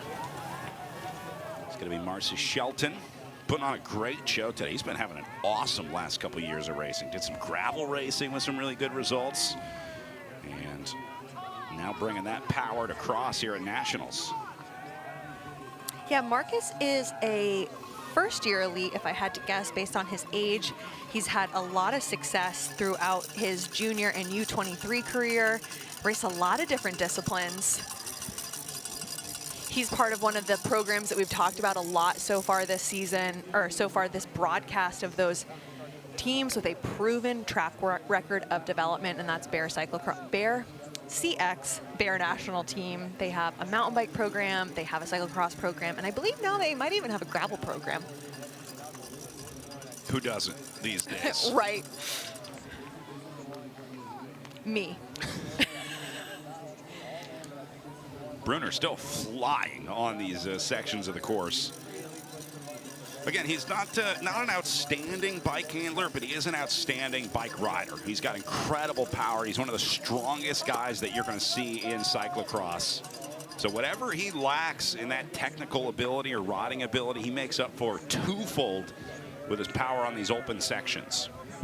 Yeah, and I do know in this moment, I'm not able to remember, but I do know that he has a lot of skill in some type of mud. It might be the heavy power mud, which is very kind of the opposite of what we're seeing today. He obviously does very well on the super dry conditions, but I also think that he's good in some of the really heavy stuff as well. I would think these conditions more reminiscent of his road background, with as dry as it is out there. This is also going to be very similar to what he's used to in Colorado.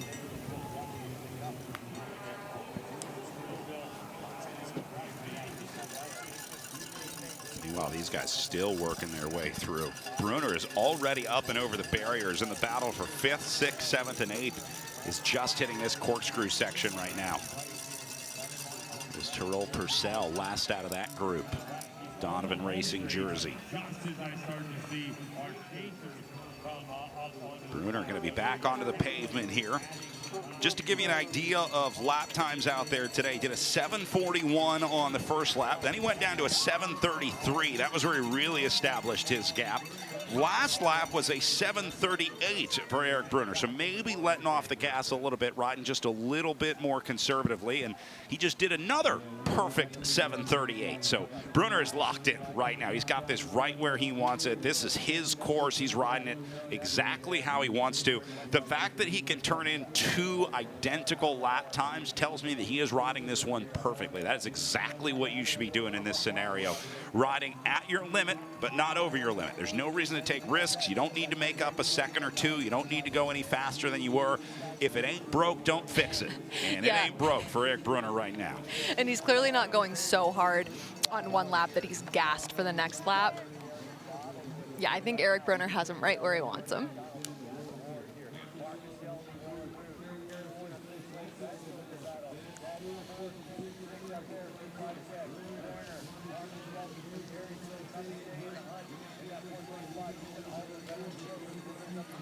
Meanwhile, rest of the top 20 still making their way across the line.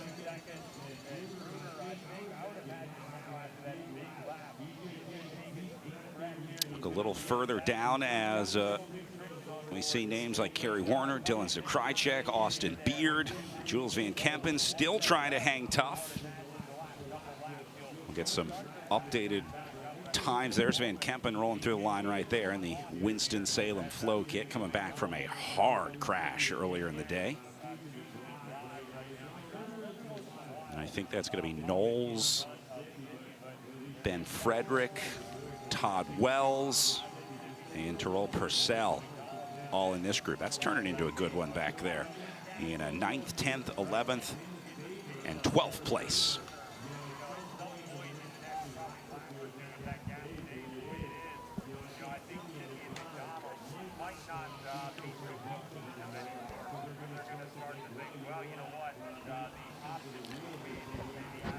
As we watch the dominance on the front, as you know, the national championships here in Fayetteville presented by the Meteor. We are joined in the booth by the proprietor of the Meteor and man who fed me last night. I got a chance to check out the Fayetteville location. Doug Zell in the booth with us, who is not only a restaurateur, but also a bike racer and bike racing fan himself. I know we had to work our schedule around you spectating this one. You had some friends out there watching today. Did you get a chance to cheer them on? I did actually. Carlos Casali, a teammate, had a flat but was doing great, looked great out there. So, you know, here we are. Hey, so tell us a little bit about the Meteor. First of all, I love the logo and the vibe and what you guys are all about. Espresso, champagne, and chain loop. Three of my favorite things in the world, all in one place. Yeah, I mean, I think that was the idea, is to create a place that cyclists and the active lifestyle community would like to hang out at, and we really have become the front porch of cycling in the places we are, which, as we know, includes Fayetteville, down, you know, about 7 minutes from here, and then Bentonville as well, and then Austin and Dallas. So, yeah, it's been wonderful to be a part of this and actually see a lot of folks that I know from racing in warmer times, and yeah, it's really lovely to see it all together and all come together. I know you have spent a lot of time here in Fayetteville, in all of Northwest Arkansas. What drew you here? What was kind of the first maybe tell that you needed to be involved in Northwest Arkansas? I think, you know, we opened the Meteor here about, I want to say 6 years ago, and the whole kind of mountain bike scene and gravel scene and all of that was beginning to coalesce, you know, with various efforts through various, different groups. And I remember we opened our cafe, bike shop, kind of at what felt like the edge of town in Bentonville. And I was like, boy, I hope this is going to work. And I was admittedly skeptical, but boy, was I wrong. I mean, it's just blown up. And then this really, I think, by sheer will and, economic inputs, of course, this part of the country has really become a global cycling destination. And I think we feel remarkably fortunate to be here when it happened. Yeah. So it was a bit of a leap of faith, but now it's amazing. I mean, you would have said Bentonville to somebody 6 years ago that was from Europe or pick some other part of the United States, and they'd be like, I mean, they had of course heard of it from Walmart, etc. But the riding is just absurdly good. Yeah. But, both. I mean, Gravel Mountain. I did a great road ride yesterday with just amazing terrain and so fun, so beautiful. So I'm in a great part of the country to visit, and a ton of incredible cycling infrastructure. You can ride all the way from here to Bentonville on the Razorback Greenway. So it's all really, really lovely. These shops and cafes and outposts also represent kind of the shift in culture where we're finding new hubs of bike racing, right? And it's happening at the coffee shop and at the bike shop now, where you can kind of hang out a little bit before and after your ride. It's a clubhouse for bike racers or bike riders. Yeah, I think honestly, having a good coffee, food, beer, wine, cocktail, whatever element really completes the picture, because otherwise it's you can meet in front of a bike shop or bike shop has terrible coffee. Yeah, or in front of a parking, whatever, the church parking lot or whatever it is. But you can't have that much confidence that at the bike shop place, the guy that was just whatever, fixing your tire, putting on a new tire, he's going to pull you a great shot of espresso. So I think that we want to be great at each of those things, and and I think that as far as what you see in the bike shop, and whether it's the apparel or just the bikes, it's this idea that there's a constancy, and it's almost we like to say it's almost like we're trying to set up the best pickup basketball courts where everyone comes. So if you spend any day at any of the Meteors, group rides go out because it's sort of it becomes the place to meet. So we make it easy for you. You mentioned Bentonville, Fayetteville, Austin, I think Dallas. I think there's a lot of people that would like to have a Meteor in their community. Are there any more on the horizon that you can tell us about? Working on it. Okay. I think that the goal is to, as you have suggested, I think that we'll probably end up with a mix between, major urban areas and then also some of these if you want to say lifestyle kind of communities, like Bentonville, places probably like in Asheville, North Carolina, places like that where they may be smaller, but they're focused on outdoor sports, running, cycling, that sort of thing. Right on. Well, congratulations on all the success for the Meteor. Thanks, of course, for your support of the Cyclocross National Championships here in Fayetteville. Seems like you guys are going to continue to be a big part of the community. We will. We love it. We sponsor other road races, etc., and I think that I'd love to tell you that I think that the return on investment is instantaneous, but I believe in it. It's just such a wonderful sport and something I loved as a kid and love now, and I think we're thrilled to be part of the community. Right on. Well, I'll let you get back out there and be amongst your people and cheer on our final half of the race here. As Eric Brunner having a great race out there, and thanks for all that you do, Doug. We appreciate it. Cheers. Thank you. Thank you. All right, Eric Brunner back through the line one more time. That'll take him down to 3 laps to go on the counter as the gap continues to grow. Meanwhile, a little bit of separation back in the race for second and third as we now start to see Brody McDonald getting a little gap on Ivan Sippy here. We watched that pass happen just a few minutes ago as McDonald getting past Sippy on this section right here.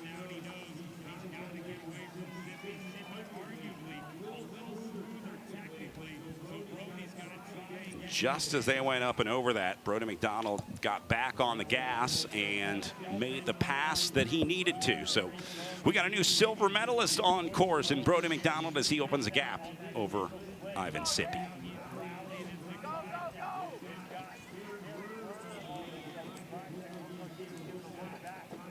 Ellen, you go to a lot of cool cities. Do you have a go-to meteor order yet? Have you developed a favorite at this point? Ooh, my go-to usually is, I don't remember what it's called, but it has like this spiced chicken and yogurt and cabbage kind of like salad. They serve it with fresh pita. You know, I'd have to look up what it's called, but it is definitely my go-to all the time. I always go for the cycling reference of the Maglia Rosa, the red pizza. It's a classic. You know, I'm also remembering, not only is it delicious, what's also adorable is they have a pizza called the Meteor, M-E-A-T-I-E-R. I've gotten that before, and it's really good. They have great gluten-free pizza. Oh, right on. Yeah. Well, they've been keeping us caffeinated all week as well here at the Cyclocross National Championships. Little bobble here. Oh. That's one of the first times that we've seen the crash happen that early in this section. That is going to be Owen Reich for Team Extreme. I always feel bad for the people who, you know, they're kind of having an anonymous race, and then all of a sudden they end up on the slow-mo screen, and we're like, oh, that's specifically Owen Reich. Here's where he's from, all of his details. You know what they say, bad press is better than no press. Absolutely. I'm always saying that. Eric Bruner getting nothing but good press on the front of this one today. Riding an almost perfect race. He can afford to minimize the risks that he needs to take. So not giving us a ton of highlights to talk about out there other than a perfect ride today. Gap went up to 26 seconds this time across the line. So that is his biggest time add of the day. He was adding about 3 or 4 seconds each lap over the first 3 laps. This time added 12 seconds over Sippy and McDonald. I may just be saying McDonald here pretty soon if Ivan Sippy isn't able to get back onto that wheel. Second and third starting to spread out. So Brody McDonald might have been our biggest dark horse of this race, except for maybe Todd Wells, which I don't know if you can call him a dark horse, maybe an unknown quantity.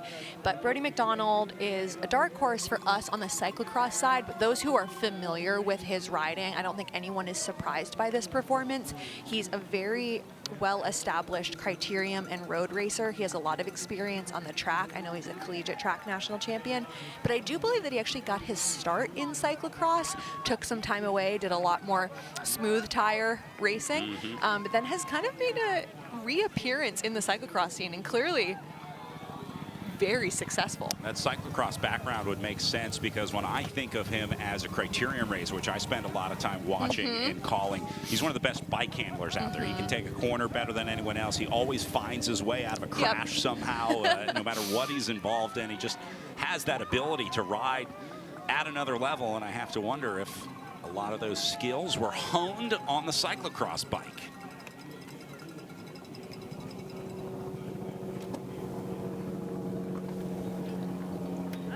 Brunner gritting his teeth. Still efforting on the front here.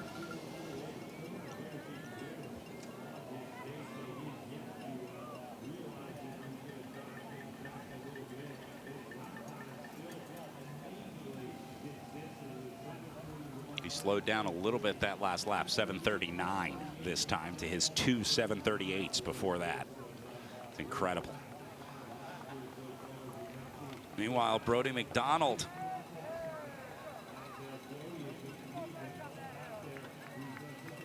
with a little something hanging out of his nose, I think feeling the cold weather out there today.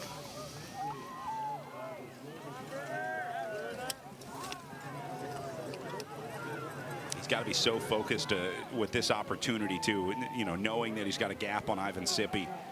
Even taking a second to wipe the nose could cost you a half second or so.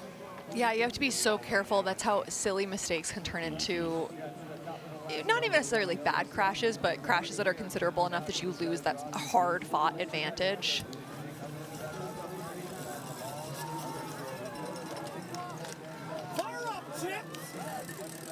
So this is an interesting dynamic between Brody McDonald and Ivan Sippy as well, because they had a very tight battle at the Collegiate Nationals race earlier this week, and Ivan Sippy was able to take the win over McDonald. So kind of fun for them to be able to have another battle. Probably fun for Brody to feel like maybe he has a chance at redemption.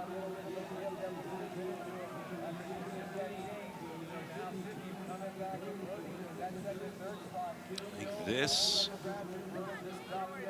might be Wells back here, is it? That looks like Todd Wells. I think it is.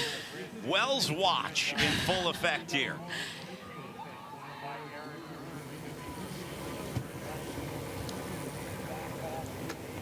Todd Wells currently in 10th place coming into this one. So he is trying to ride his way up there. You see Ben Frederick, we're number 106, just in front of him. Back to McDonald, trying to hold off Sippy here. This is turning into a great battle out there today. The two college kids duking it out behind Eric Brunner. It's so interesting how much the sport has evolved in the passage of time and all that, because I remember when Eric Brunner was the youngest little twerp on every USA cycling trip, and now he's one of the older, more mature and experienced racers here.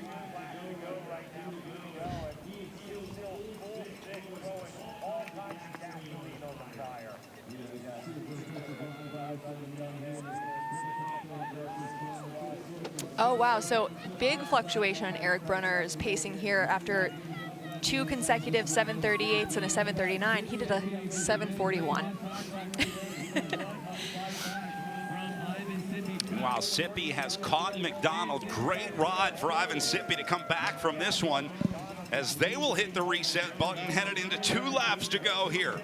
The fire is reignited for these two.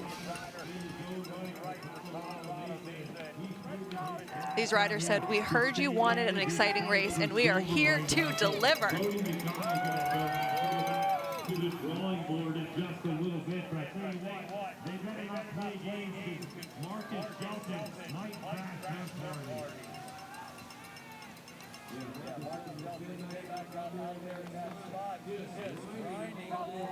So I have on good authority that our racer who was with Todd Wells, Ben Frederick, did have a mechanical. So I suspect that we will see Ben Frederick much further back on the results sheet next time he comes around.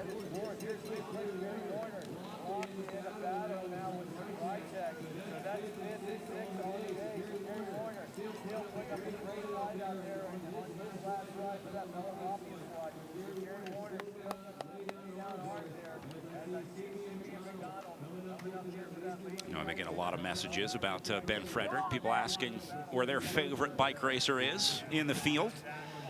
Ben is one of those guys that has made a lot of friends in the sport over the years. Kind of guy that's hard not to like. Yeah, and Ben is one of those riders that's moved around a lot, so it feels like everywhere he goes, he has, you know, his group from his time living here and his time living there, so he really does have just that very, very well-established fan base. You see everyone riding around in his signature Small Monsters Project jerseys that he sells for fundraising, raising awareness and funds for mental illness and concussion, TBI recovery.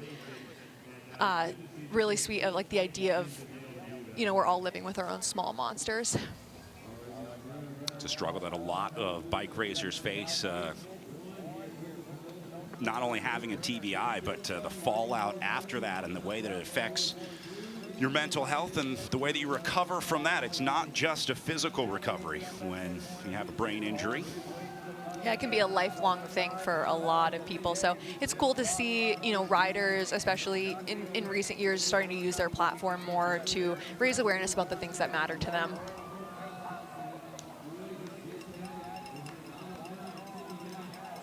Battle for second, still hot. Sippy has not been able to get past McDonald, but he's knocking on the door for sure.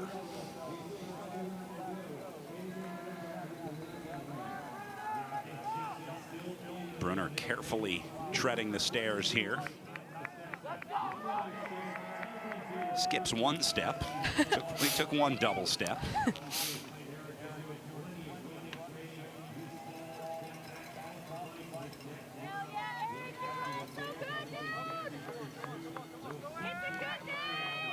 Notice, I was just going to point out the way that he pushes the bike up this run-up. I've seen some riders trying to carry it, trying to get the wheel up and off of the ground, but it seems like Brunner has settled on the rolling suitcase, I guess is maybe the best way to describe it. Yeah, I'm a fan of either shouldering or pushing, but the carrying is, you know, in a game of inches like this, you don't want to be using muscles that you don't have to. Pushing your bike is relatively passive, especially if there's no precipitation, you don't have to worry about your bike getting dirty, or shouldering it where it's just resting there, but holding it with your arm muscles, it's just effort that you don't need to expend. Both of these guys shouldering that section. I'm a big fan of shouldering. I shoulder pretty much all the time.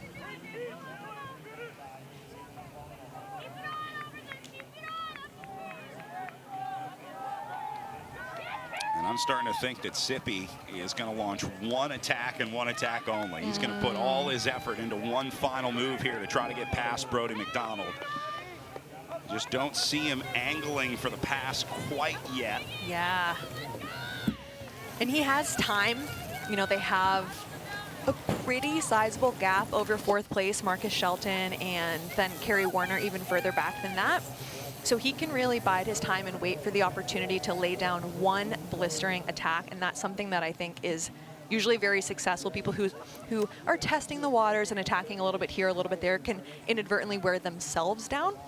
So I wouldn't be surprised Ivan Sippy, but also, you know, Brody McDonald could also have another trick up his sleeve. These two riders do seem very evenly matched, so I think that it's going to come down to a good bit of strategy or unfortunate luck on one rider's end.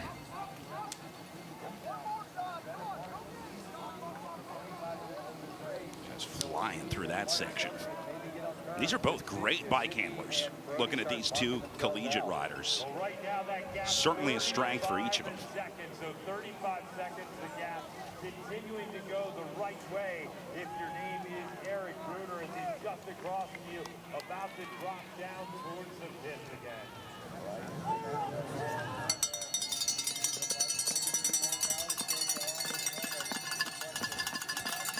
Our duo now entering the most dramatic of all the sections, I would say. Maybe this tied with the barriers. Seems like they made it through okay. And Wells watch at the drop into the run-up. Todd's doing a combination of pushing, carrying. We're going to call that Brunner style. Brunner style.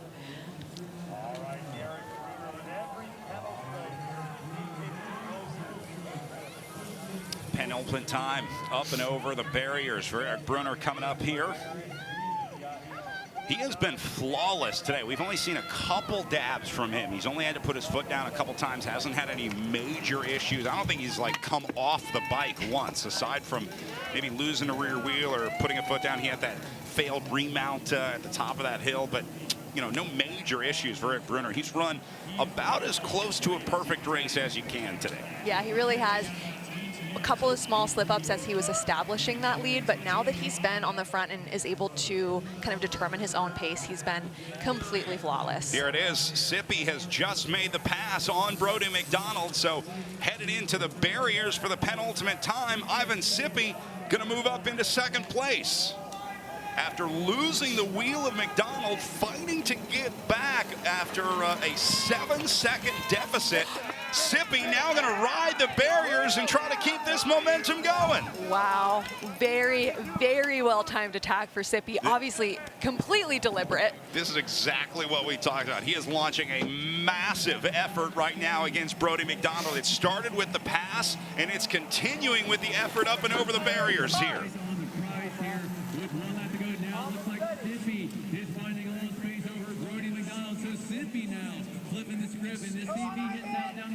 See how he looks back at McDonald right there. Seeing how Brody's feeling.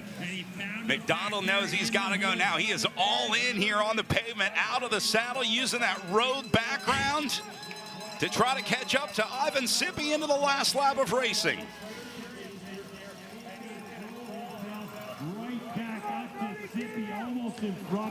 Meanwhile, Brunner back to his consistent ways, 7:40 on that lap time. So Eric only had one lap that was actually an outlier on this data set because he did a 7:41 to start. He's done 7:38s, 39s, and 40s, and he had one 7:33. That's the only lap that's been within a few seconds outside of his almost perfect range.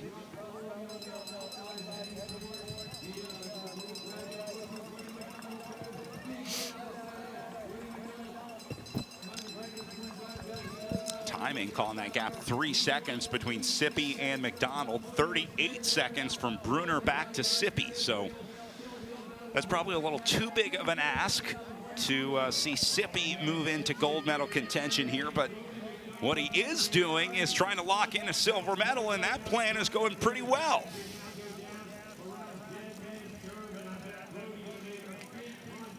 So Brad, as we head into the bell lap, as we're in our bell lap, I want to take a moment and talk about 5th place out on course and hopefully not curse him. Kerry Werner, his final race as a professional cyclist, his swan song, if you will. Kerry has been racing for decades, since he was a young kid. This is his true last lap. I think he will be celebrated generously across the finish line. I know a lot of people were hoping that maybe he'd be able to take the title as his last victory in his career. He's had many. I think maybe everyone's favorite bike racer. He's like the crowd favorite. He's the bike racer's favorite. And this is his last professional race. He and Caroline Mani agreed that this was going to be their final season. They were going to do it together. So Caroline Mani has already done her final race because she doesn't race. She's not an American citizen, so she doesn't race for, I'm sorry. Caroline Mani's season is already wrapped up. This is Kerry Werner's. It was really sweet of them to do this season together as sort of that camaraderie, that teammate. She's going to be in the pit for him today, cheering him on. He will be missed. Well, you know, it's been a storied career when you've had time to develop an alter ego.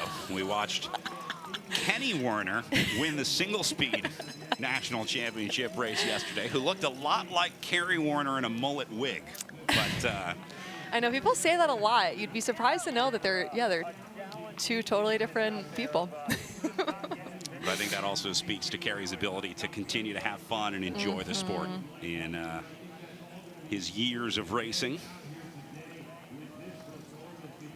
I think that's 4 in a row for him at single speed nationals. Wow.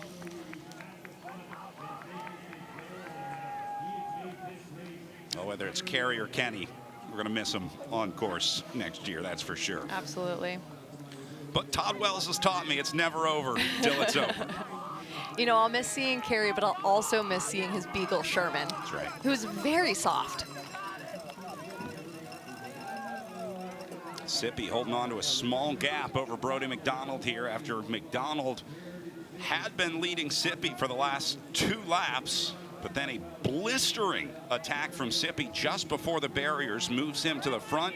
He continued that attack by riding the barriers and pulling that momentum up and over that hill, where he added another couple seconds over Brody McDonald, and McDonald just has not been able to come back from that since.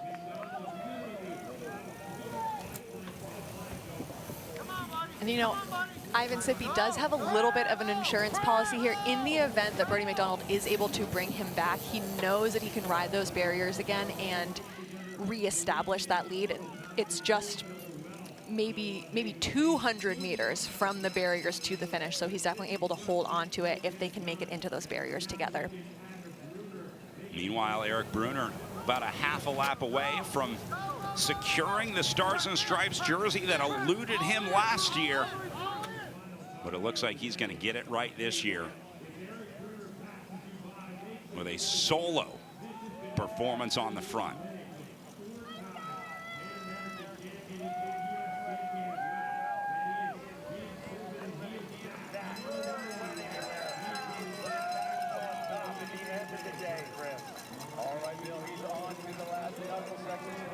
McDonald still struggling here to bring back Sippy. What a great ride from Ivan Sippy today. You talk about being patient, calling your shot, having a strategy, sticking to it, executing the plan.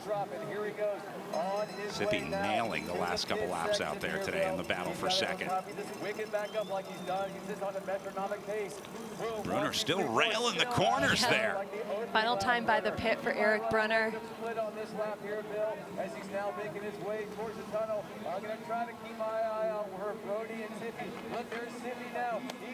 You know, Brunner, another rider that you just watch on the bike and you can see the talent just in the way that he pedals the bike, the way that he sits on the bike, the way that he can take a corner. It's clearly a natural talent. Yes.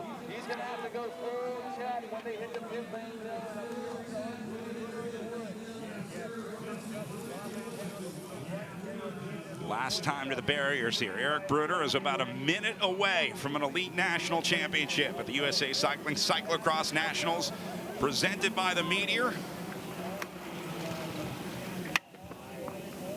Nice and easy over the barriers. This will be his last climb of 2025. And now he can see the finish line. Got about 4 turns between him and a Stars and Stripes jersey. Meanwhile, McDonald fighting together. This is going to be a great battle to the end of this one for second and third.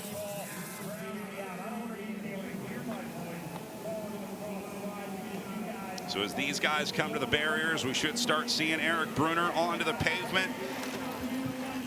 Sippy going to jump it.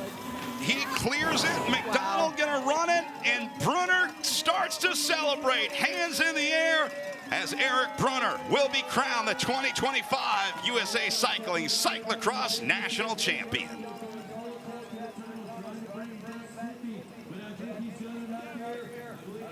Made it look easy. Here comes Sippy and McDonald. That's going to be it for this battle. Ivan Sippy going to lock in a silver medal, and Brody McDonald will have a bronze medal to show for it from their ride here in Fayetteville. What a great battle between those two. High fives all the way around. A ride to be proud of for both of these guys. Ivan Sippy, good for second. Brody McDonald, good for third.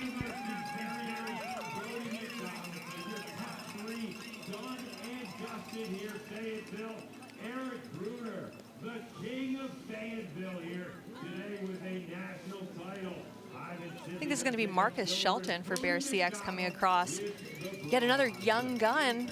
A lot of young talent coming out of this generation, Brad. That was a great ride for 4th place out there. Meanwhile, should be seeing Kerry Warner coming in just behind him. This is the man, the myth, the legend himself. In his final race of his professional career, Kerry Warner going to take home a 5th place. A well-deserved bow to the crowd. Gonna have a lot of people cheering for him. Dylan Zakrajcek finishing up just behind him for the Comp Edge Racing team. And immediately goes to find Eric Brunner to congratulate his teammate. Good job, bro. We're on live. How about that ride from Sippy? Great riding from Sippy today. You know, if there's one thing I have realized from the racing this weekend is the collegiate programs are incredibly strong. The pathway is alive and well. You can absolutely race at the highest level and still run that collegiate program and collegiate career. You also walk away with a degree. That's pretty nice for when the bike racing ends, as all good things do.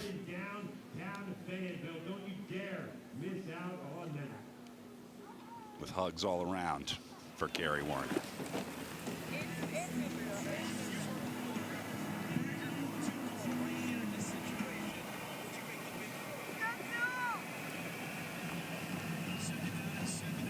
The rest of these guys going to finish up. This will be Austin Beard on the way in for Colorado Mesa University.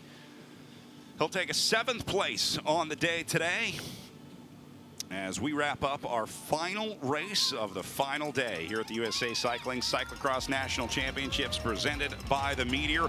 We're in Fayetteville, Arkansas for the USA Cycling Cyclocross National Championships presented by the Meteor. Our final race of the day, just wrapping up with the Elite Men, where we watched a master class from Eric Brunner joining us in the booth here.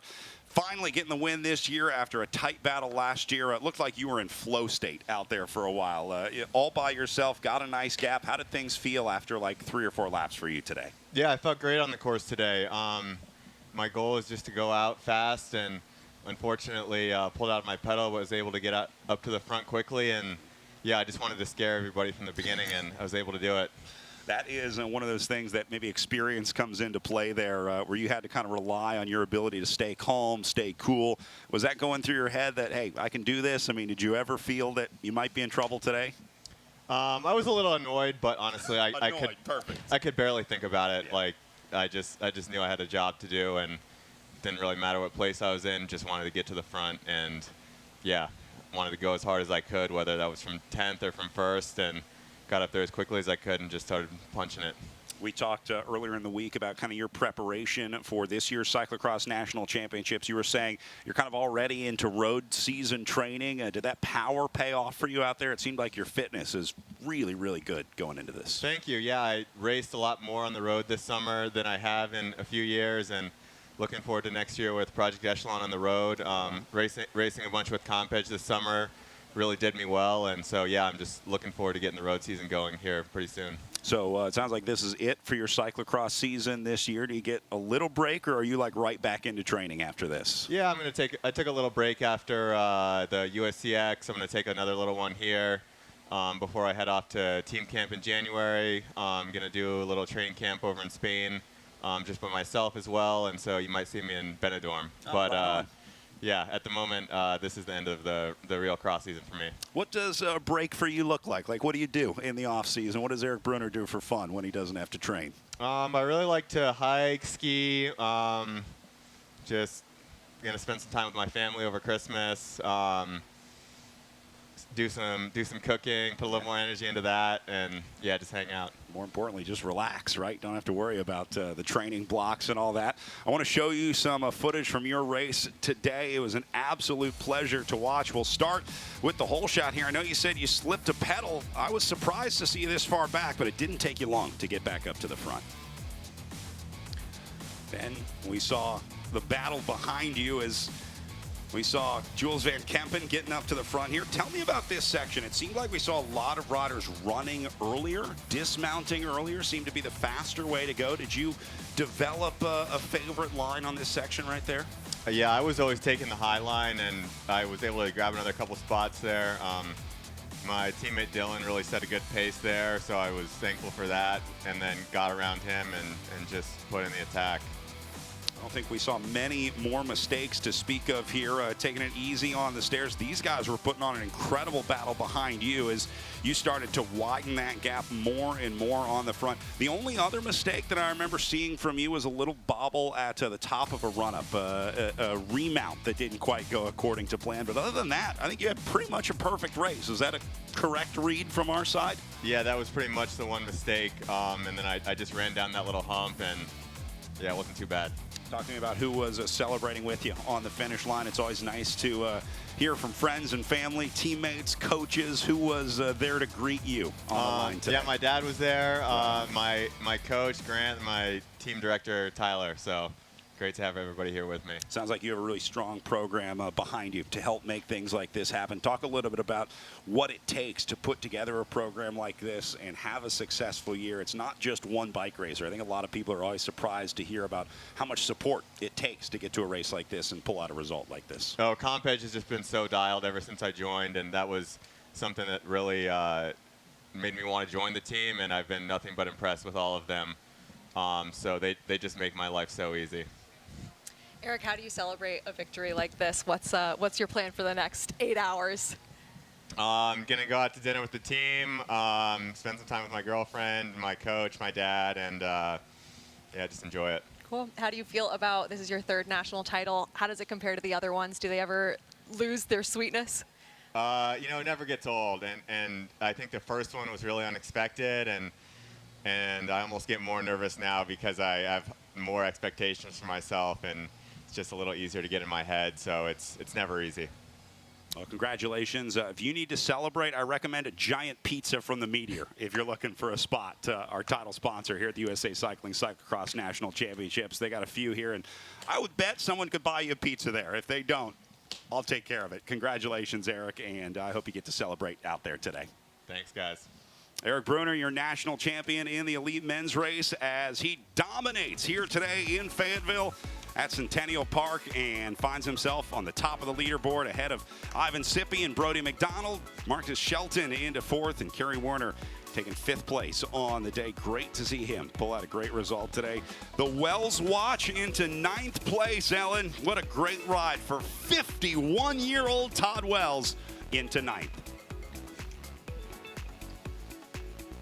We also saw Dylan Sakrychek and Austin Beard finding top 10 rides. Jules Van Kempen recovering from that crash into eighth, and Ben Frederick going to pull out a top 10 ride, representing his Small Monsters project. Great to see Ben get a good result here at Nationals at 2 minutes down on Eric Bruner. So we're going to take one more quick break as we get ready for our final podium presentation of the weekend, coming up live from Fayetteville.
Highest level in the sport requires the right training ground, and USA Cycling has found that in Arkansas.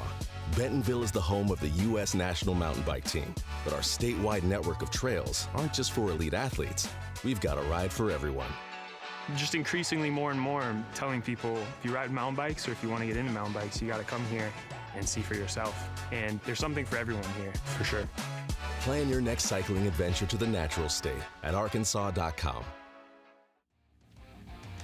The week, but I am thoroughly impressed by everything that they have to offer here in Fayetteville and up in Bentonville and all around the NWA. Absolutely. We're going to get to enjoy a little bit more of that tonight at the official Meteor after party. We will be back here next year for the national championships. So if you didn't make the journey to Bentonville this year or Fayetteville this year, highly encourage you to schedule that time off work now and make sure that you're here to enjoy everything that NWA has to offer. Hopefully, we don't have any more chilly weather like this. We got down to low 30s today, but the rest of the week was beautiful. Mid-50s, sunshine. It's actually going to go right back to that once we leave town. I think Monday morning they're back to warm weather here in town, so hopefully everyone will get out there and enjoy the trails and riding. We got a chance to chat with Doug Zell from the Meteor about everything that he loves about Northwest Arkansas, not only the community, but the riding here as well. I know you've had a chance to spend a lot of time here, both Absolutely. on and off the bike. I have, both on and off the bike. I love riding here, and I'm looking forward to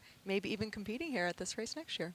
The comeback is on the horizon. It's never too late. Hey, I have been inspired by Todd Wells over, the last 20 years of watching him race, but certainly seeing him ride a top 10 ride today is awesome. It just goes to show you that there's no age that is too old to race at the highest level. You can come back from just about anything and do anything you put your mind to. Absolutely.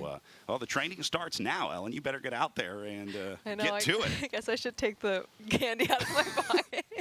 One of the few things that has kept us fueled over the days of racing. Mike here. and eggs and chili, Yeah. the official diet of the 2025 announcers. I want to give a big congratulations to all of our new and defending national champions. I know we were only able to cover a handful of races here live on Flow, but we had our junior national championships, our masters age category national championships, and maybe one of my favorite races of the weekend, the collegiate races were awesome this week. Really goes to show how impressive those collegiate programs have become, and the fact that so many of those collegiate riders were inside the top 5 or top 10 of our elite races. Right. Well, we had our collegiate races, and then we had our second collegiate races in our elite events. Very impressive. The battle within Yes. the battle. They also have the collegiate relay here. It's a really unique kind of style of racing for folks that aren't familiar. It's a one lap for each rider, and then there's an exchange zone on the start-finish line.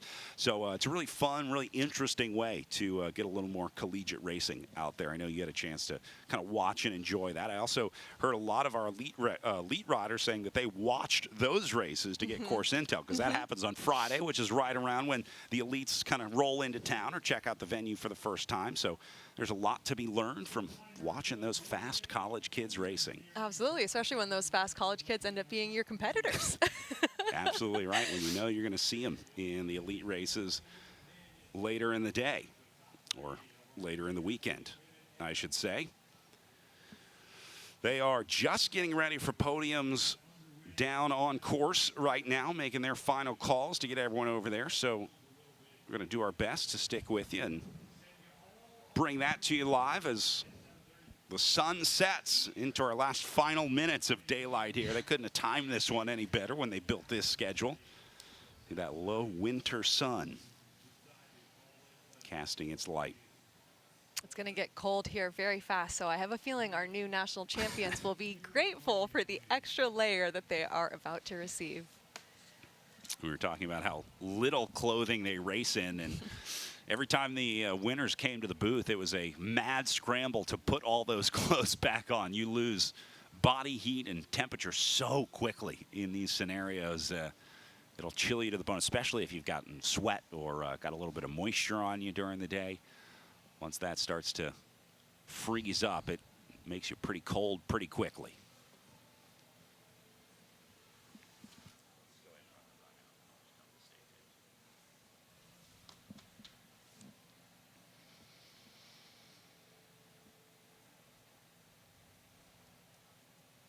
Well, there is your podium awaiting our riders. As we get ready to say goodbye from Fayetteville, we'll leave you with some of our favorite memories of the weekend on a much sunnier day yesterday through to our chilly day today. Ellen, thoroughly impressed with everything we saw this weekend here, including this kid's wheelie. Wow, impressive wheelie, impressive racing. Absolutely jaw-dropping racing here today and yesterday in Fayetteville, Arkansas. Safe to say the American Cyclocross talent pipeline is alive and well. We've got some big things coming for American bike racers in both our elite women's and elite men's side. So congratulations to all of our new and returning national champions, our riders wrapping up their career or just starting their career.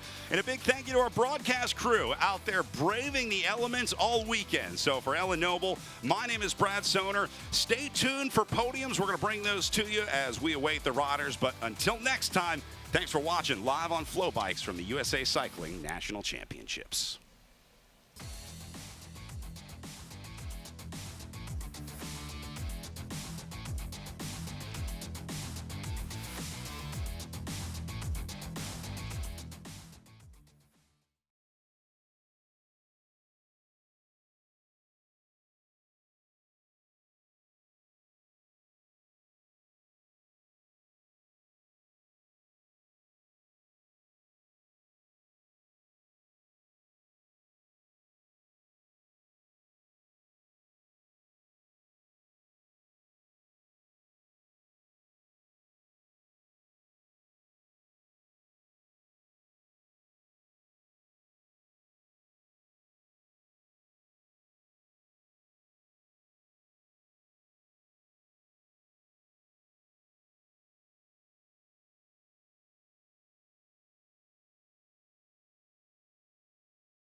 Ivan Sippy, do we have you with us here? Mr. Sippy, check in with us. Make sure we've got everybody in attendance. I see Brody. I see Eric. Just looking for Ivan Sippy. How about Lizzie? Lizzie, you here? There she is. All right, she's hanging out over there with the cool kids. It's all good. I get it. I understand.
All right, ladies and gentlemen, we are ready. Our final